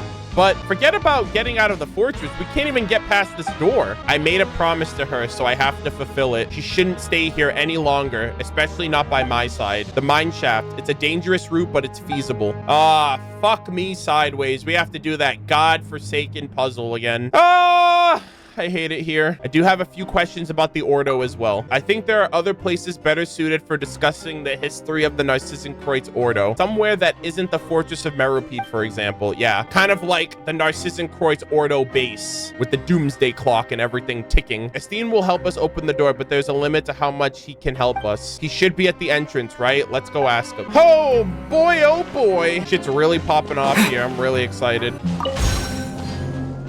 Also, yo, we got 100%. We 100%ed. Yo, let's go. We 100%ed the Liffey region. Hog. This one I'm definitely going to get with the Fontaine Research Institute questline and like the underbelly area of this world quest that's under the Marianne Memorial Park. So I'll have the 100% most likely, hopefully, if not around 4.2 drops. Oh, wow. Oh, what the hell? There's already a... Why is this waypoint already activated? Is this an automatic waypoint? Also, whoa! What the hell is this? This is literally the mine shaft. Oh, did I just get the music for this place? Whoa, this is the Geode mine shaft. Paimon's heard of it before, but it's a little different than she imagined. Wow, what pretty rocks. Are all of these gems? You know what this looks kind of reminds me of? It reminds me of the that one like maze area that we went through during the Cavarina of Good and Evil, except it's not green. Like I remember in that one, I think it was almost kind of like a pastel, like whitish kind of vibe. It's Archeum. Archeum mining operations stopped after the Fontaine Research Institute incident. Oh, hey, what's going on there, Caterpillar? Just front and center. This disclaimer, this locking mechanism can only be opened by 2 people simultaneously. Okay. All right, let's leave this terminal to Caterpillar and Lenoir. We'll take care of the rest. All right. Also, I'm gonna get a picture with the whole gang. Dude, I'm literally abusing the hell out of these pictures now. We won't be together for long, I don't think so. Gotta take them while I can. Nice. Oh, no, we found one of these, nice. I found another mysterious ore. I think you guys said I have 6 of them. I think I need 7. So the last one I think is I think the last one is in the Fontaine research area, or it's in a place I can't get to it naturally, I don't think. Okay, here. This is one of them that I need to track down. We made it through. Huh? Why is it off again? Someone sent to catch us? Maybe. Should we go back and take a look then? All right, sir. I'm sorry, but you're probably gonna die here. It's for your own good. I'm sorry. No need to trouble yourselves, esteemed guests. You're evil, and I represent the side of justice. Even without Gardamex, I won't let you get away. Lay down your arms and surrender. Bruh. This guy is capping. I want Caterpillar to finish him off. Yo! Get him, Caterpillar. I believe in you. He's got that hydro. He's imbued with hydro. There you go. I taught him well. He's just a monster. Why would you help him? Why would anyone help him? Caterpillar isn't a monster. Why would you call him that, evil sorcerer? Ever since Mother left Meropide, Caterpillar's been really nice to me. He's never lied to me. There are other nice people here too, but none of them are as nice as Catter. He tells me all kinds of stories and listens to mine too. I won't let you call him a monster. Why? Justice should triumph over evil. There's no such thing as good or evil here. Esteen, what are you doing here? You're late. Nah, what are you doing here? Atoning for my sins, of course. It took me quite some time to retrieve those Gardamex he initialized without authorization. Well done. You didn't just break the law, but also violated regulation. Hey! We got another inmate for the freaking Meropide Fortress. Let's go. Now it's your turn to accept your punishment. You're coming back with me. As for you guys, if you want to leave, this is your last chance. With all the fuss he's been making, who knows what will happen later. Of course, it's also possible that nothing will happen at all. Yo, look at Caterpillar. He's just like posted up. What a badass. If you really want to thank me, don't come back again. Good riddance. Yeah, Esteen's a bro. I appreciate him so much for that. We're leaving Meropide again. Will we ever come back? We'll use the front door next time.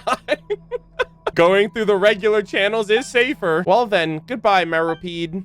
Aw. Leave the Fortress of Meropide. Yo, you know what? You ain't got to tell me twice. I already got the crystal that's here. There's very little reason for me to come back.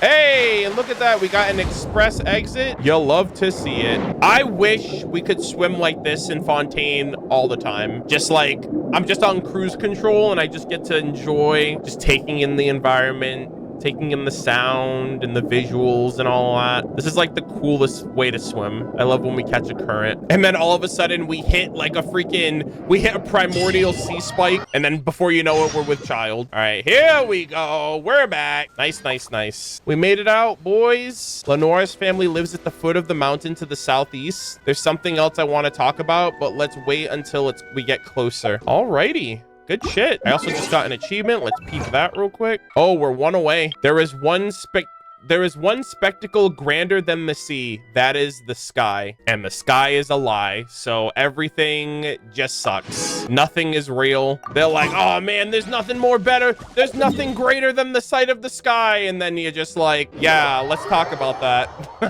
It's like, who's gonna tell them? Man's actually clueless. Oh, is her family? Oh, okay, oh my god, dude, her neighbor is goated. This guy's got 2 dogs. They'd love to hang out and have playtime with with Lenoir. Shirley, right? Shirley? All right, hold on. Best neighbor ever. Oh. Look, that's your... Wait, that's her... Wait, are those her dogs then? Oh, that was weird. The way that they framed it made it seem like the house up there was her house, not this one. Okay. Look, that's your real home over there. It's just like Agnes described, at the breezy foothills of a mountain upon the flowery field of grass. That's it. It's just like Mom said. Murder of Birds, Paimon, why don't you take Lenoir there? What about you? Oh, well, I mean, yeah, imagine that knocking on the door and a freaking 10-foot tall Haley Churl is like, here's your daughter. I brought her back from the prison. Like, what the fuck do you think they're gonna... I don't think that's a good idea. Personally. Murder of Birds, Paimon. Murder of Birds and Paimon must be tired too. It's a shame Bran and Mr. Woolsey aren't here. I kind of want to go back. Damn. I want to go back to prison. I can't adjust to the average everyday life. I'm too much of a hardened criminal now. Going back now probably won't be a good idea. That's right. Getting out of there wasn't easy. Plus, if we go back now, Paimon thinks it would be bad news for Estine and the others. Don't you want to go back to your real home, Lenoir? Look, you can see it from here. We just have to go over there and we'll have reached the end of our adventure. And speaking of which, Paimon thinks we've met your family before. And now she thinks, the more she thinks about it, a lot of details add up. That is crazy. Yeah. Oh my god, bro, the name of the dog, bro, that shit didn't even cross my mind. I'm baffled right now. Holy shit. This was a 4.0 area, and the fact that they named the dogs Hero, Prince, and Princess, and they based that off the freaking fairy tale stories that he was telling her about, like, oh, in the story, there's always a hero, there's always a prince, there's always a princess. I'm like, wow, that's some peak setup right there. Holy shit, bro. Hoyoverse knows what they're doing, bro. I have complete faith. Oh, the music is picking up too. Hell yeah. Lenoir, everyone has somewhere they should return to. You should go back to your real home and have somewhere, and I have somewhere I should go to. Then will we see each other again? At the end of the story, the characters in it all disappear. I don't think they see each other again. Of course we will.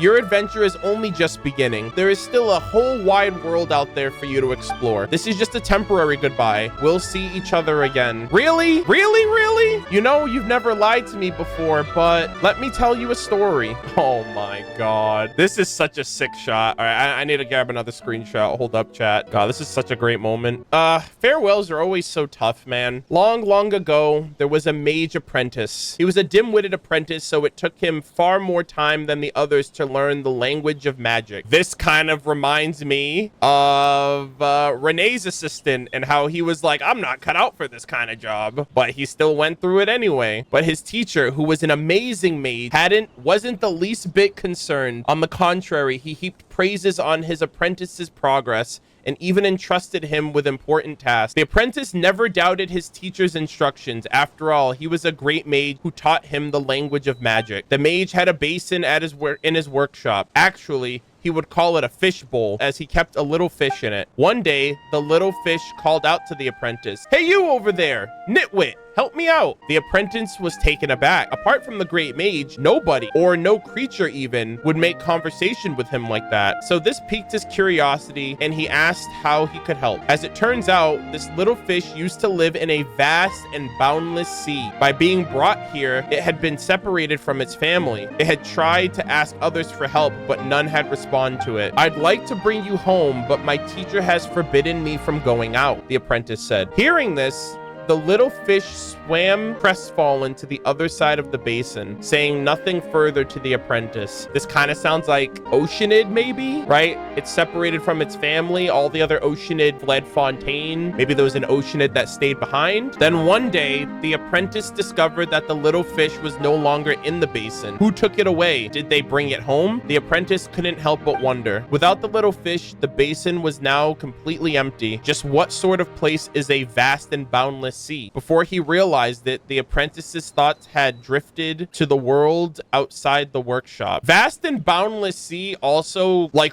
we just watched the 4.2 live stream special program, and I think like the subtitle of the new boss talks about like the sea of stars. So I don't know if it's talking about an actual sea, like an ocean sea, or if it's talking about like the sea of like the abyss or the stars or whatever. I don't. It's a little ambiguous here. And then what? I bet the mage's apprentice leaves the workshop. But the little fish, did it go back to its home? The sea? There's a place with lots and lots of water, right? Does the apprentice find it? I'll tell you the rest next time. Damn, bro hit her with the cliffhanger.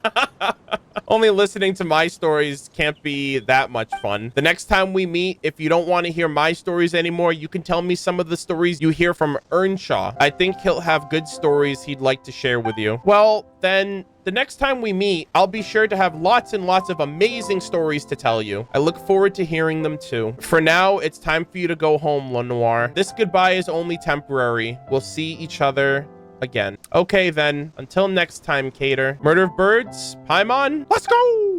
Yo, the music? Damn, bro, they're like, yeah, we know we're about to get sappy right now. Please take Lenoir home. I got you, fam. Damn, dude, what a great quest line. A little mundane with the prison tasks, especially when bro had all the freaking credits, the credit coupons waiting. You are not doing this right now. How dare you ruin this reunion? Settle down. Be gone. Yeah, settle down. Calm your shit. All righty, what's going on, Earnshaw? It's been a minute. Oh, what are you kids doing here? And this young lady is strange. You look rather light. Yeah, it, so that's what happened. That silly girl's already... Mother's not in Meropide. Is she not here either? Yeah, she didn't like it here, so she left and never returned. Why? This place is full of things I like. I recognized Prince, Princess, and Hero as soon as I saw them. Mom said that she was always very quick to change her mind and pestered her dad. Oh, I mean Grandpa, for ages until he finally agreed to get her puppies. She really liked dressing them up, but soon she had something else that she became even more fond of, and she didn't get to watch them grow up. Why won't she come back? If she doesn't come back soon, I'm gonna grow up as well. I'm just gonna stay quiet on that. I don't want to say, yeah, she'll come back, and then like she'll probably believe me or something, you know? So is this the place that's gonna be my home from now on? That's right, child. This place is your home now. Okay, I smell Tass's rug out. That's my favorite. You can eat as much as you'd like. Yo, there you go. You win the welfare meal every day. I'm back in my own home now. This way, I think Cater will be happy too. Cater, is he the one who took care of her? If it's all right, could you invite him to rest here while at the cabin? He's got other things he needs to take care of. That's right. He knows a lot, so lots of people go to him for help. Is that so? Well, that's a pity. Could you help me get a message out to him then? No matter when, he will always be welcomed here with open arms. Can I get that in writing? Because man, I don't know if Mans is ready. I appreciate the gesture, but you know, it's sweet. If you ever get the chance, invite him over to be our guest. I'll tell him. Sure thing. Leave it to us. Cater and I agree that the next time we meet, I'm gonna have have lots of great stories. I'm gonna tell him a lot of great stories. Well, looks like we've got a lot of awesome stories to prepare then. We can't be sharing stories with him if they aren't at least 100 times more incredible than his. Okay, 100 times? Even Cater will be surprised. We can reminisce about the old days while we drink tea and enjoy some snacks. You're finally back in your real home, Lenoir. You must be tired. We'll leave it to you for now. We'll leave it here for now. MurderofBirds, Paimon, are you guys leaving too? We've got our own adventures to go on. Okay, then. When I get a little older, can we go on adventures together? Oh, and Cater can come along with us too. One day, perhaps. Okay, thank you, MurderofBirds and Paimon. See you guys later. You guys are leaving now? Thank you. Thank you, guys. Safe journeys. It's too bad Cater isn't here. If he was, he could enjoy this with us too. Even if Cater was here, you still won't be allowed to drink any more Fanta today. Ah. But Cater said you have to share with others to be even more happy. I'm sure Cater also said not to have too much sugar and brush your teeth after eating. Oh, he did mention that. Oh, this is wholesome, man. She's got her dog, she's got her family, she's got a nice house, she's got this ginormous field to play in. It's gonna be good. Oh, he changed back. He's not a hilly trail anymore. Well, here's the thing. I mean, I feel like it would be just as weird for him if he showed up there as a kid and was like, yes, I've been watching over your daughter while I myself am also a child. Turn the time to midnight and talk to Earnshaw. Oh, okay, hold on. This is a rare moment for me, guys. You know how I feel about the daytime in Genshin. It's getting late. You should get some rest too. Oh, about the mother, about Agnes. If she hadn't been so stubborn, it's my fault. I was the one who was too stubborn. I'm a stone-hearted old fool. But according to Lenoir, she smiled at everyone, even until the very end. Aww. How's she doing? That child, she's just like her mother, spirited and independent. Children grow up so quickly. What can I say? I just hope that she can live the life she wants. Health and happiness are more important than anything else. Damn, dude. I'm really happy for her. They even come back. There's supposed to be something on the table. Oh, okay. Let's, I guess I'll just fast travel to a different location and then come back. Yeah, OST really do be hitting, dude. Oh, yep. I see it on the table right there now. We got some Fanta on the table too. All right, so we have a letter over here. Investigate with 3 bottles of what looks to be some orange Fanta. There are a few open letters on the table. Oh, that's right. These are all the letters that she mentioned that her mom sent out, but she never got a response back. Or not. It was like, I think it was Estine that said that. They were like, oh, we know she has family because she would write out, but no one would ever write back. So these are all the letters. Damn, dude. Read the first letter. Dear Earnshaw, sorry for being unable to contact you for so long. For various reasons, I moved to the Fortress of Meripede and have been living here for quite some time. Life here isn't as bad, though the Tassis rug out isn't as good as it is back home, and I don't have the company of any cute animals. But I have something that's more precious in my life now. Speaking of which, I might be able to return home fairly soon. If the door is still open for me to return, please write me back. Even one sentence will do, just telling me how you're doing. Ah, bro, this sucks. You didn't write back. Are you still angry? Dad, listen to me. Don't be mad. Why punish yourself for someone else's mistake? Look, I'm the one at fault here. I know I've made mistakes, and that's all in the past now. We can have a fresh start. My chronic illness has been flaring up again recently. Nothing like being unwell to make you appreciate the joys of being in good health, huh? I hope all is well with you. If you really don't want to tell me how you've been doing, could you at least tell me about Princess and Hero? Are they doing okay? I look forward to your response. You're really a stubborn old dad. I have some news I was planning to share with you when we saw each other, but I've decided to go ahead and tell you now. That precious thing in my life I mentioned, her name is Lenoir, and she's absolutely lovely. She's like a little flower sprouting out of a crack in the rock, determined to grow even in the absence of sunlight or rain. I'd like to bring her home. I just know you'll adore her. Even if your door is closed for me, at the very least, please open it for her, even if just a crack, just to see her. After that, I'll bring her to the court of Fontaine. I'm going to work hard. She still hasn't had a good look at this world, but once we leave the Fortress of Meripede, I'm going to give her all of the sunlight the world has to offer. Lutz won't let me write too much, so I'll leave it here for now. Wishing you well. Damn, dude. That's so rough. Oyoverse loves twisting the knife, bro. Sugary drinks will make your teeth rot. It's so sweet. I wish I could share it with my brothers and sisters. They should have voice acted. Like, she's got a voice. That's it right there. You get one voice clip. I just wish that it was the whole the whole quest line, because we know what she sounds like. I hope she's here all the time with him now, right? Like, it's a world quest.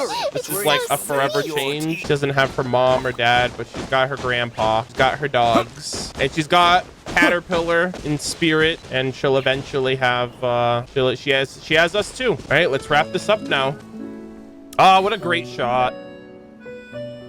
Caterpillar, wouldn't it be great to meet Grandpa Earnshaw and Lenoir right now? Are you sure about this? She's returning to a normal world with her real family. For her, I'd say things couldn't have ended any better. As for me, she'll forget about me in no time? Nah, bro. You can't tell her we'll meet again someday and then say that. Yeah, don't say that. You should know that you mean a lot to her too. She definitely won't forget the promise. Exactly. She won't forget the promise you two made to each other.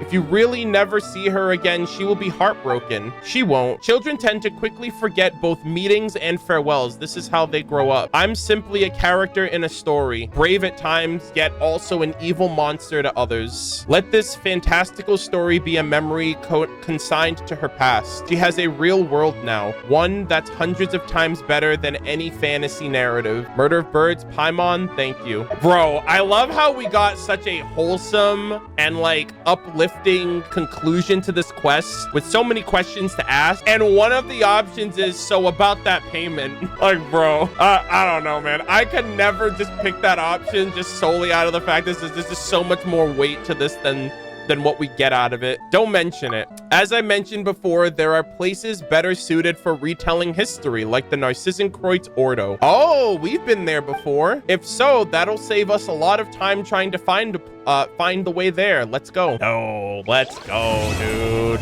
Unfinished comedy. What a freaking goated quest line, dude.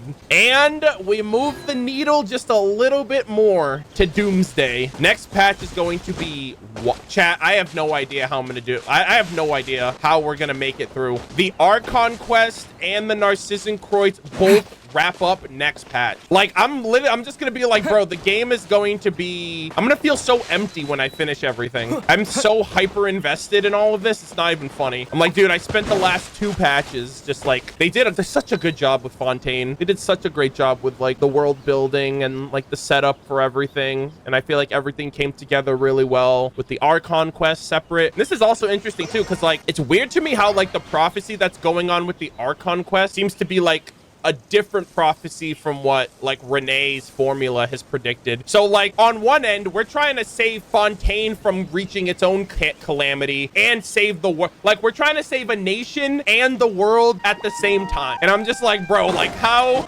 are they gonna like 4.3 is going to be such an empty like patch for me, because I'm just gonna feel like I did everything. Like 4.3 is just gonna be like, I'm gonna be like, okay, well, I just saved the world, I just saved the nation, I saved Farina, fingers crossed, you know.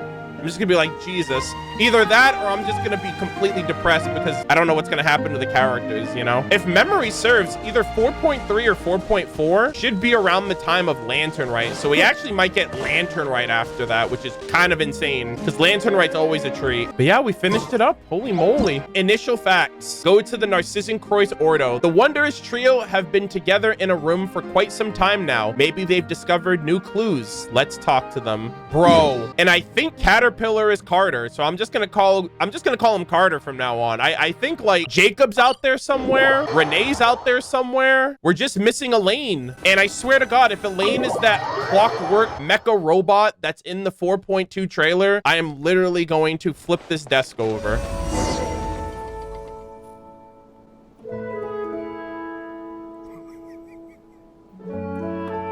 Oh my God. I'm stressed, bro. I'm so stressed. The clock's a ticking, chat. Good Lord. No pressure. Yeah, we just have less than a week to find out what happens next. Where's Carter at? Hold on. Caterpillar, where you at, fam? He's like, oh my God, I haven't been here in ages. Well, this is the NZKZ Ordo. There are no longer any ceremonial items here, nor has there been a dispelling ritual conducted for a long time. Nevertheless, Nevertheless, yes, the familiar setting is stirring my memories. This is the right place. Maybe there might be clues that we've overlooked that you could spot off the bat. So, have you found anything? All I see are memories of the past and things that shall never again catch up to me. Does that count? Well, Paimon didn't want to interrupt your reminiscing, but it doesn't sound like what we're looking for. Perhaps, but my past is inextricably intertwined with the Narcissenkreuz Ordo, the chief culprit of the great sin. As such, some of my memories may yet be helpful to us. Then, could you start telling us about them, Caterpillar? I shall warn you that I was not in the inner circle several hundred years ago, so I don't know everything about the incident, but I was personally mentored by Narcissenkreuz, who should be the origin of all this. Narcissenkreuz, isn't that there's a prophet lying dormant in all of us,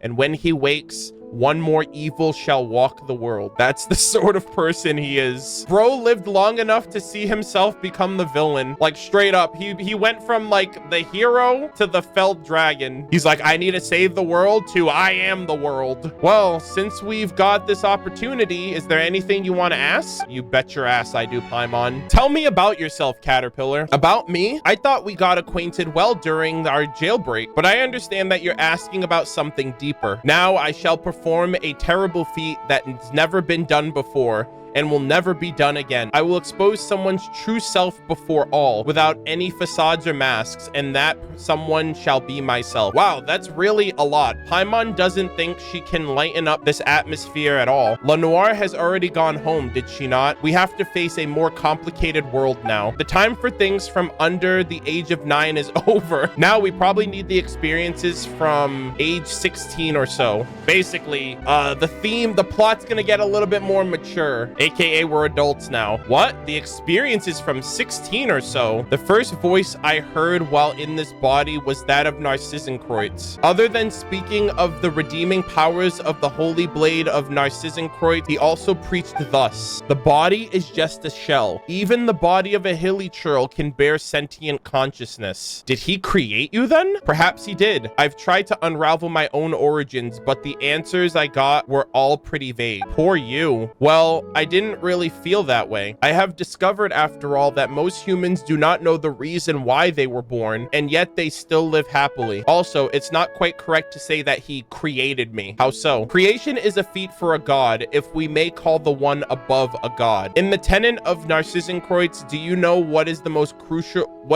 critical in creating someone? What is it? It's imagination. Imagining a person down to the last detail, akin to an oceanid imagining a creature in the wild.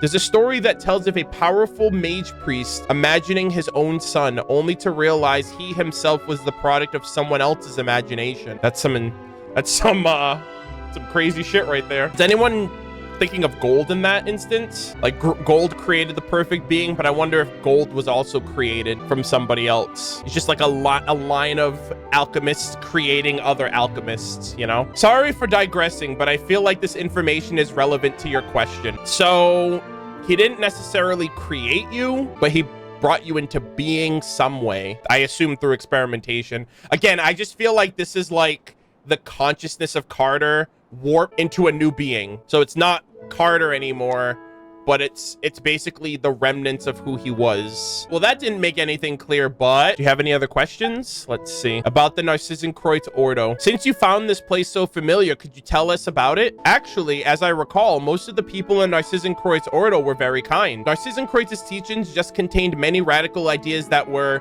perhaps difficult for people to accept. That doesn't sound good at all. Narcissenkreuz would lead ceremonies with the Holy Blade in accordance with the ancient, they call it trifactor excision in Liyue, and in Sumeru, shattering Atmagara. He called it renunciation of the ego. What is this? This is pretty dank. I'm not gonna lie. This bit right here, there's a different way of mentioning it for every nation. He believed that one's will is an obstacle, and that accidentally received a vision while seeking the path is a guaranteed path to destruction. So after someone gives themselves up, what happens to them? Well, they stay quite normal, actually. It is said the person cannot perceive the truth because a body with a self sees the world filtered through the five senses. So did he give up his corporeal form and achieve an elevated sense of existence? So is he like everywhere now? He's like, I don't have a body, therefore I can perceive the world, the true world. You know what I mean? This is interesting, yeah. And he basically says, if you have a vision, you're on a path of destruction because, you know, that shit's like, a shit like kind of sets you on a specific path, or the power that it's granted to you, you know, you really don't know where that's coming from. That doesn't sound so scary then. However, I never found out for what Narcissenkreuz's ultimate purpose for collecting all those will and selves was. Can you elaborate concerning Narcissenkreuz? Another time, perhaps. What do you mean? I just need a name, bro. I just need you to say Renee, okay? I need to stop having to say like speculatively that it's Renee. I just need to know that it's him. Another time, perhaps. This is so much. There's just so much to be said. I'll need time to process it all. Mans just said, keep playing Genshin Impact to find out. So here's the thing too, right? I'm thinking of Vache and what he did with all of those like women and how they all kind of melded into a single consciousness within that Oceanid. And I'm wondering if that's what he was trying to do. If he's just trying to be like, if he's at the head and then like everyone else is just like unified through the primordial waters by dissolving, and he's like the overlord of the their consciousness. But like, are they just like swimming in a sea, or is there like do they have like a host to channel that? Because the women were channeled into like the form of an Oceanid, and the only Oceanid that I know of is the giant one that's, you know, that's surrounding Princess Lyris's tower. And we don't know who this Lyris is. At least I don't know who Lyris is yet. I've speculated that it could be an Oceanid based on all the information we've talked about. It's the only name that hasn't been brought up in the present. And Renee, which Renee now might be this master individual. About what happened all those years ago. Last question. Many years ago, the one that's called Lord... Wait, what the fuck? Many years ago, the one then called Lord Artificer, Guillotine, and Narcissenkreuz had an intense clash. I've never heard that name before. Lord Artificer. Is that his title? Is that Elaine's title? Lord Artificer, Guillotine, and Narcissenkreuz. Oh, I see. Okay. Many years ago, the one then called basically Elaine Guillotine and Renee de Petrichor had an intense clash. Guillotine was then called the White Cavalier of Protection back then. Is that a better title than Honorary Knight? Okay, dude. This isn't about you, Aether. Relax. Well, if we're comparing impressive titles, I submit Chrysalis of the Phantasmic Moth? Chrysalis of the... Is that just a caterpillar? It says moth, but I'm just like, don't you mean butterfly? Is this like Pokemon where Wurmple can evolve into either Beautifly or Dusk Moth? I prefer Beautifly, IMO. Oh, the Chrysalis is the cocoon? Okay. So is this guy basically Mothman at this point? What kind of weird title is that? All right, Paimon, relax. The title that the Ordo gave me. See, I'm Caterpillar, a character that turns into a chrysalis before completely metamorphosizing into a butterfly. I fucking knew it. I said that shit. I was like, bro, that's the perfect name for him. All right, so he's a butterfly. He's not a moth, thank God.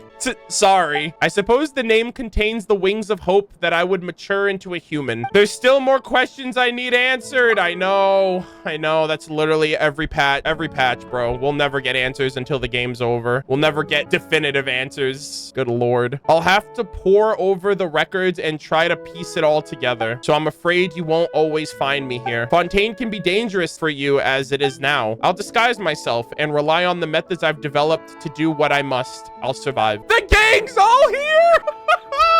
Ann and Seymour! Yo, let's fucking go. Dude, we just need Renee and Elaine and we'll get the gang back together. Negative. Danger. Activity by Narcissenkreuz Ordo remnants detected. Murder of Birds, Paimon, and Ann. Please find a safe place immediately. Annihilation mode active. Okay, but Seymour, hold your horses, my guy. I didn't know you could do that. Whoa, Seymour, bad dog. Calm down. This is... We meet again. What did the White Cavalier of Protection say about you? Ah, yes, this is my little invention. Affirmative. I am. Oh, what the hell? Did he just pull that freaking talk no jutsu to him too? He's just like, Seymour, relax, buddy. Just snapped his fingers. Affirmative. I am gurgle mechanical noises prototype with a large number of bold design elements. The priority level of this topic has been downgraded. Please lay down your arms and surrender. Seymour, listen to me. I've already surrendered to Murder-of-Birds. Is that so? Yes, totally. Very well. In that case, we can continue to discuss my extraordinary I am Caterpillar, as you know. Speaking of which, how's the young lady you were protecting doing? Wait a moment. Why did I say something like that? You are correct. I am looking for the master I should protect. Mary Ann, or you might call her Mary Ann Guillotine. Let's go. Mechanical noises. Mechanical noises becomes clearer. Guillotine. Correct. My designer, Guillotine. Caterpillar, is this your memory from hundreds of years ago? You know, getting clearer? No, this is a memory from before my birth. Something akin to an elephant recalling its previous life while meditating. So he is no longer Carter, but he's remembering who he used to be. I do not understand. Previous lives do not exist. Not for you, at least. Thanks to you, it seems I've encountered a potential breakthrough I've never imagined possible. Perhaps I might find the secrets to my own birth after all. Though I do not understand, I am glad that I have been of service. Seymour's like, yeah, sure, whatever, dude. I don't get it. Anyways, hello, Caterpillar. Have we met? In a manner of speaking, yes. My memory is fading, so it's not quite possible. If I may be so blunt, what is your relationship to the Red Empress? The Red Empress? I have no idea who that is, though the name kind of rings a bell. Red Empress? Hold up. That actually sounds pretty badass. Then let me try another name. What is your relationship with Lyris? How do you know that name? Oh my God. Please, please, Hoyoverse, I beg, I prage. I went through many adventures with Paimon and Murder-of-Birds just to find out who she is, and I still don't fucking know the answer. Do I? I think I know what's going on. I'm also a victim of riddles, so I shan't play dumb. I'll tell you everything I know. Ah! Finally! Oh my God. Finally, bro. Holy shit, she was an Oceanid as well. Lyris did indeed exist. She was an Oceanid as well.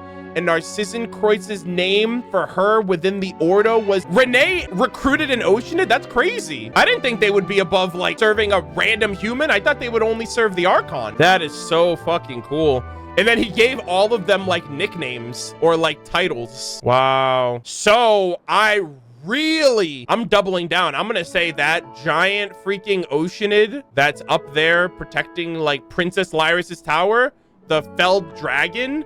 I think that's Lyris. Actually, I don't fucking know. I actually have no idea. Because if that's Lyris, then where's Renee? That's actually the body of an Oceanid. At the very least, I could be like, okay, that's her. Ah, my head hurts, bro. I'm so confused. What's going on here? That's what I'm saying, bro. Paimon feels like it's all connected. Yeah, it is. Have you been paying attention? Don't show me the clock. Don't show me the clock, bro. I'm already stressed. Still, when we first got here, Paimon couldn't help but notice the clock here doesn't seem very accurate, does it? Ah, that. You know what? I've been calling it the Doomsday Clock this whole time. I didn't know that they actually had a name for it. It's literally the Doomsday Clock, and it's been ticking ever since we started this region. When the clock strikes midnight, the apocalypse will happen. Doesn't that mean that the end of the world is almost upon us? Huh, that really does take me back, you know?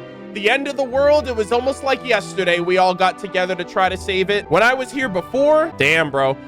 That's kind of crazy too, because you would think even back then, Renee foresaw the apocalypse 400 years before it happened. And now the apocalypse is like a week away and like no progress has been made. Oh my God. When I was here before, they thought the apocalypse was still far away and that though it wouldn't happen in our generation, we should stop it for the sake of the future. That's commendable. You know, they were like, bro, we need to stop it because we're gonna be dead already. But like, we want life to still go on, you know what I mean? And now it's here and we're just like, okay, well, now it's my problem. Now I gotta deal with it because if I don't stop it, I'm dead. If the clock is accurate, then it's not far off now. Perhaps we should lay ourselves down to sleep tonight and the sun shall not rise in the morn. Perhaps the sea shall evaporate tomorrow, or perhaps we are already living in the apocalypse and the good times have long ended. Hey, get serious. Will the apocalypse really come? First, what we see is just a clock, not the apocalypse itself. When it comes down to it, time is merely a tool humans use to measure changes in all forms of matter. Time is a human construct, doesn't exist. Narcissenkreuz was the one who used the world formula to calculate the beginning of the end and built this device. So Narcissenkreuz, Renee, that pretty much confirms it. I mean, it was already confirmed at that point, but it doesn't get much more cut and dry than that. As such, I cannot answer your question, dear Paimon, because this is all it is, a clock. It's like, that clock is a construct. It's a device to measure a construct that doesn't exist. When the apocalypse is here, we'll know it's here. It'll be here because we'll see it and experience it in real time. That's true. Anyways, let's share our findings. Yeah, I know. Anne and Seymour kind of went off and did their own little searching too. You and Paimon briefly share all that happened with the other three, though technically speaking, none of them are human. You know what crazy, dude? You know what I just realized after reading that sentence? That was Renee's entire plan. He wanted to turn people into neo-humans, which is basically something beyond a human that could survive a catastrophe. Anne became an Oceanid. Seymour's a robot. Carter's a hilly churl. Jacob is a Baptist. Lyris was always an Oceanid, and Renee's dissolved. That's insane. He kind of succeeded with his Ordo at the very least. That's so cool. It's also kind of sad because like they're all, no pun intended, but they're all shells of their former self, right? Because you know the human body is just a shell and all that. But anyways, Elenus, oh my god, what a great quest, dude. Did you think of something? I don't know. I'm not sure. It's like water boiling off into gas. I can't see it, and I cannot quite grasp it either. Oh, any thoughts or leads, Caterpillar? Can't say that I don't, but I'm also trying to sort some things out. So let's discuss this later. Right. I keep forgetting to ask you something. MurderofBirds, Paimon, I'm very grateful for everything you've done for Lenoir. So is there anything I can do to help you with? Yo, can you stop this primordial sea business? That'd be great. Oh, actually, he has these crazy ass abilities. Yo, tell me with certainty the rate of my future 50/50s. You know, I want absolute certainty of knowing what banners to pull on and which banners to skip. Thank you very much. I'm gonna do that. I'm gonna save myself a quick buck. Nah. In all seriousness, I would like it to be something regarding our sister, but at this point, my sister is the last thing I'm thinking about, because while I'm trying to save the world and while I'm trying to prevent the people of Fontaine from being swallowed up into this freaking primordial bathwater, she's out fucking around with the, I could be dead. She could be dead. I could be, like, the world could end and she'd be caught up in that, and she's just like, Aether, you gotta figure it out yourself. I've been there, done that, bro. You know, I saved the world once upon a time as well. It should be something within the scope of my abilities, of course. You did free Lenoir and I from prison, but I'm no gin in a bottle. So what would your wish be, Paimon? Oh god, she'd probably ask for food or money. Yeah, Mora, no wait, yummy food. There's so much that Paimon wants, but we've been having lots of fun traveling together, so we wouldn't need anything special. Instead, Caterpillar, can you help us help Anne and Seymour? Aw, Paimon, what do you think? Is that a good wish? That'll do. That'll do, Paimon. That'll do. I understand. Then let us work together. The gang's all here. The sad thing is they don't know. None of them know who they are, let alone who each other are. You know what I mean? It's just like they're all brought back together through fate. It's like they were always meant to be friends. Understood. They have to give us Elaine, Renee, and Lyris next pat. They have to, bro. They literally have to like wrap up and give us the remaining and Jacob. Jacob has to come back too. They got to bring 4 of these guys back into the picture. And I'm just sitting here like, bro, this is going to be crazy. I'm saying it right now. Elaine might be that clockwork mecha that's in the 4.2 trailer. Just saying. He was the tinkerer. He's the guy that created and worked around that technology. Wouldn't be surprised if somehow his consciousness is inside that thing. He created Seymour, you know what I mean? It would be appropriate for him of all people. And then I don't know about Lyris and Renee, because I think Jacob might still be in cahoots with them if they're still around in the world somewhere. So they got to bring these last 4 pieces together. in the next patch. That's gonna be insane. I can't wait. This might be crazy for me to say, chat, but if these 4 are brought back, I wouldn't mind if the quest is like R&R length. Not R&R, maybe half of the R&R length. R&R was fucking crazy long. But I wouldn't mind if it's like a super long quest if we get these last 4 characters. Now I plan to work with Seymour and Anne to see if we can use our experiences and the information available here to figure something new out. Murder of Birds, Paimon, let's meet back here later. Yo! Man's just chilling. Damn, bro, that was my spot. I actually really liked that spot. Everyone's here. Oh my God. Dude, they're all here. They all have their own seat. Yo, wait, hold on. So Elaine, if he decided to show up, and Renee, we literally need them 4 to take their seats at the inner circle. I know Elaine wasn't in the Ordo, but there was always a place here for him. Had he accepted Renee's offer. You know what I mean? And like now, if he is still around in the world, hey, we got a nice seat right here. You know, the best seat in the house for your boy. Okay, we got to talk to all of them again. I'm assuming they all have new lines. Holy shit. Oh my God, this is so much to take in about the current situation. It's nice that this place is so lively again after several centuries. Just joking. I think there's a purpose to it all. I mean, us gathering like this. It's boring and foolish to treat it as simple sheer coincidence. Our encounter has to be an omen of a kind of beginning, akin to a repressed seed struggling before fully germinating. On the other hand, before the actual apocalypse arrives, just who would try to find meaning in absurdity and be convinced that those signs herald that inevitable solemn moment? Other than Narcissenkreuz, who I used to call Master, regardless, he deserved to be called a Grandmaster. Just like our plans crossed here under the Doomsday Clock, if we follow along the woven path together, maybe we can. I shall save the rest of that thought for the end of the journey. I want to know more about you, Caterpillar. What else would you want to know? What else can I say about myself? I often feel mutually exclusive elements in the nature of my existence. Individually, they are pure, but also alien to each other. Therefore, when they interact, they mix with the others and become impure. Can you understand that? My own identity is not consistent. Sometimes I am a Bloomguard, others times a dragon. Yo, like a Pari? That's the Bloomguard Pari right there. Sometimes I am a Pari, other times a dragon. My identity is a lie built out of the stories of others, but I believe a definitive answer exists, a singular correct answer. As the hands of the clock move, I am ready to take that step. Bro, you're a caterpillar. You can literally bloom into whatever you want at this point. I want to know more about Lenoir. Our time together was very short, but I never thought I'd be so committed to playing the role of a protector for her. It was indeed a very novel experience. Perhaps I was attached to her purity, because that's a quality I will never possess. Yet the Fortress of Meripede is what kept her innocent, somewhere she shouldn't have been in the first place. To give her an opportunity to choose, the right to choose must be first stripped from her. But whenever I think of how the mundane world has entered her heart, damn, dude. I'm gonna make sure I take individual pictures with actually, I'm gonna take a picture with everybody as well, just because we're all in the Ordo. I'm also very worried that these characters will not.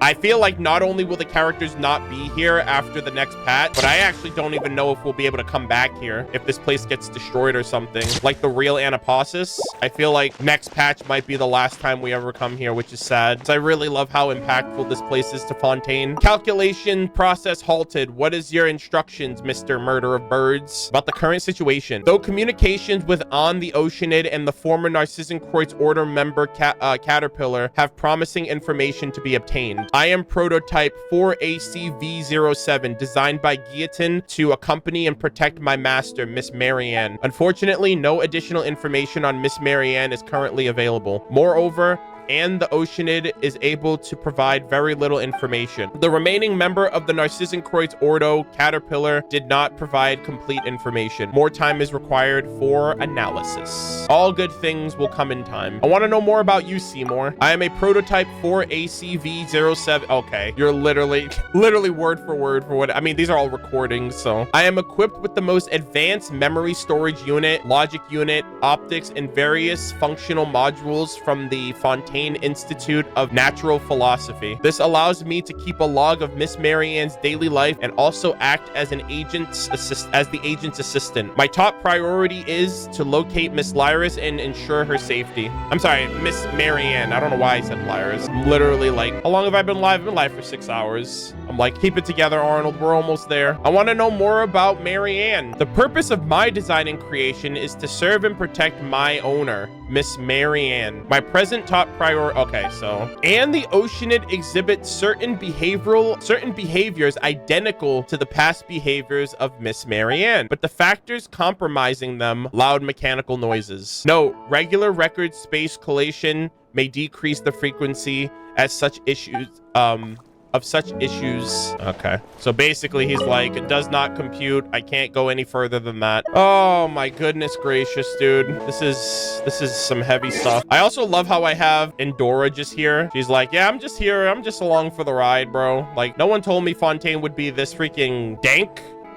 Yeah, here we are. All right, we got one more. Little old Anne. Night, Murder of Birds. About the current situation. I believe I've recalled some very vague feelings. I am not sure they can even be called memories, though I don't know whether humans keep their memories in their head or in their heart. But oceanids seem to have neither a brain or heart, just water. If only I could be like that silly dog, just sit there and mumble stuff like drive defragmenting to recall everything. She's like, damn, I'm not built for this. I want to know more about you, Anne. I don't know what else I can tell you. I'm a member of Mary Ann who was imagined into being here. But she rejected me, and the others as well. I mean, other existences. Yeah, I figured. The Princess Lyris I want to rescue does not exist. Marianne is also not Marianne, and isn't that silly dog's owner. I don't know why, but when I see that silly dog, something just swells inside of me. It feels like bubbles, but they burst whenever I get close to remembering. Caterpillar seems to know something, but doesn't want to say if he's not 100% sure. We came to this place with Narcissenkreuz in its name.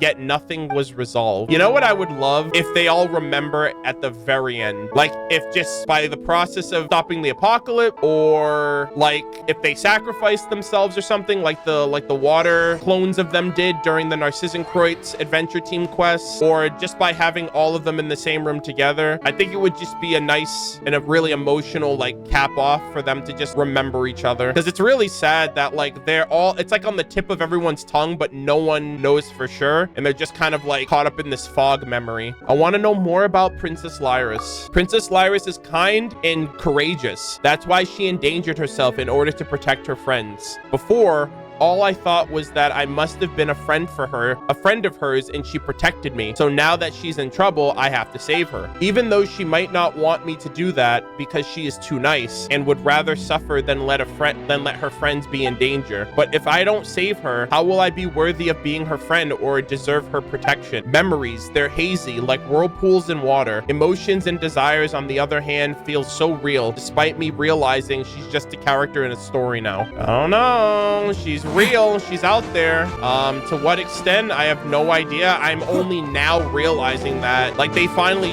just dropped who she was, an Oceanid that Elaine asked help for in this entire apocalypse situation. But that is everything. We got all of our questions so far answered, with a lot more still yet to be resolved. Version 4.2 drops in a couple of days from this recording. I will be prioritizing the Archon quest for Act 5 because that shit is too gas and I don't want to get spoiled. And I feel like, if anything, that's the content that's most susceptible to spoiling me because of, you know, cutscenes and reveals and, you know, the Natlin teases and stuff like that, and Skirk and the boss fight and all that jazz. So I want to make sure that I'm at the forefront of that.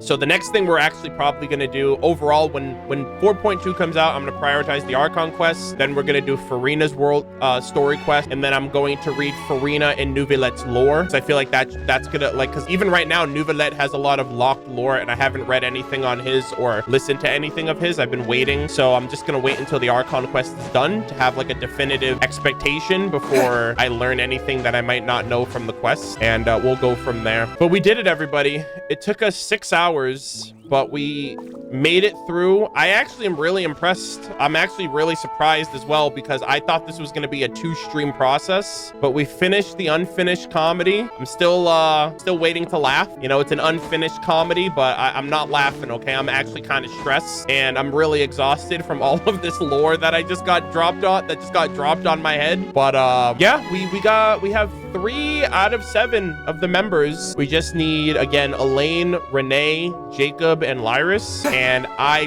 prayed that this final world quest conclusion with this quest line that is pretty much usurping importance right now for the Archon quest. Like, the Archon quest is worrying about, oh man, Fontaine's gonna be underwater and Fontaine's gonna be dissolved. This quest is like, the whole planet's gonna blow up and nothing is ever gonna come back in its place. So like, I'm juggling 2 major catastrophic events right now, and I just don't know how I'm gonna come out of it on the other side after this next patch drops, which is insane. I really hope you guys enjoyed the process. I hope you guys enjoyed my thoughts, my theories, my speculations, my rambles, everything else in between. This has been fantastic. I am so happy that a character like Caterpillar exists and is finally introduced and revealed. That's like the coolest thing ever. Like a talking hilly turtle, an oceanid with a human consciousness, and a robot dog. We are quite the ragtag group of individuals, I'll tell you. But yeah, 4.2 is in a couple of days. I'll be tackling that, and hopefully we'll see where things go from there.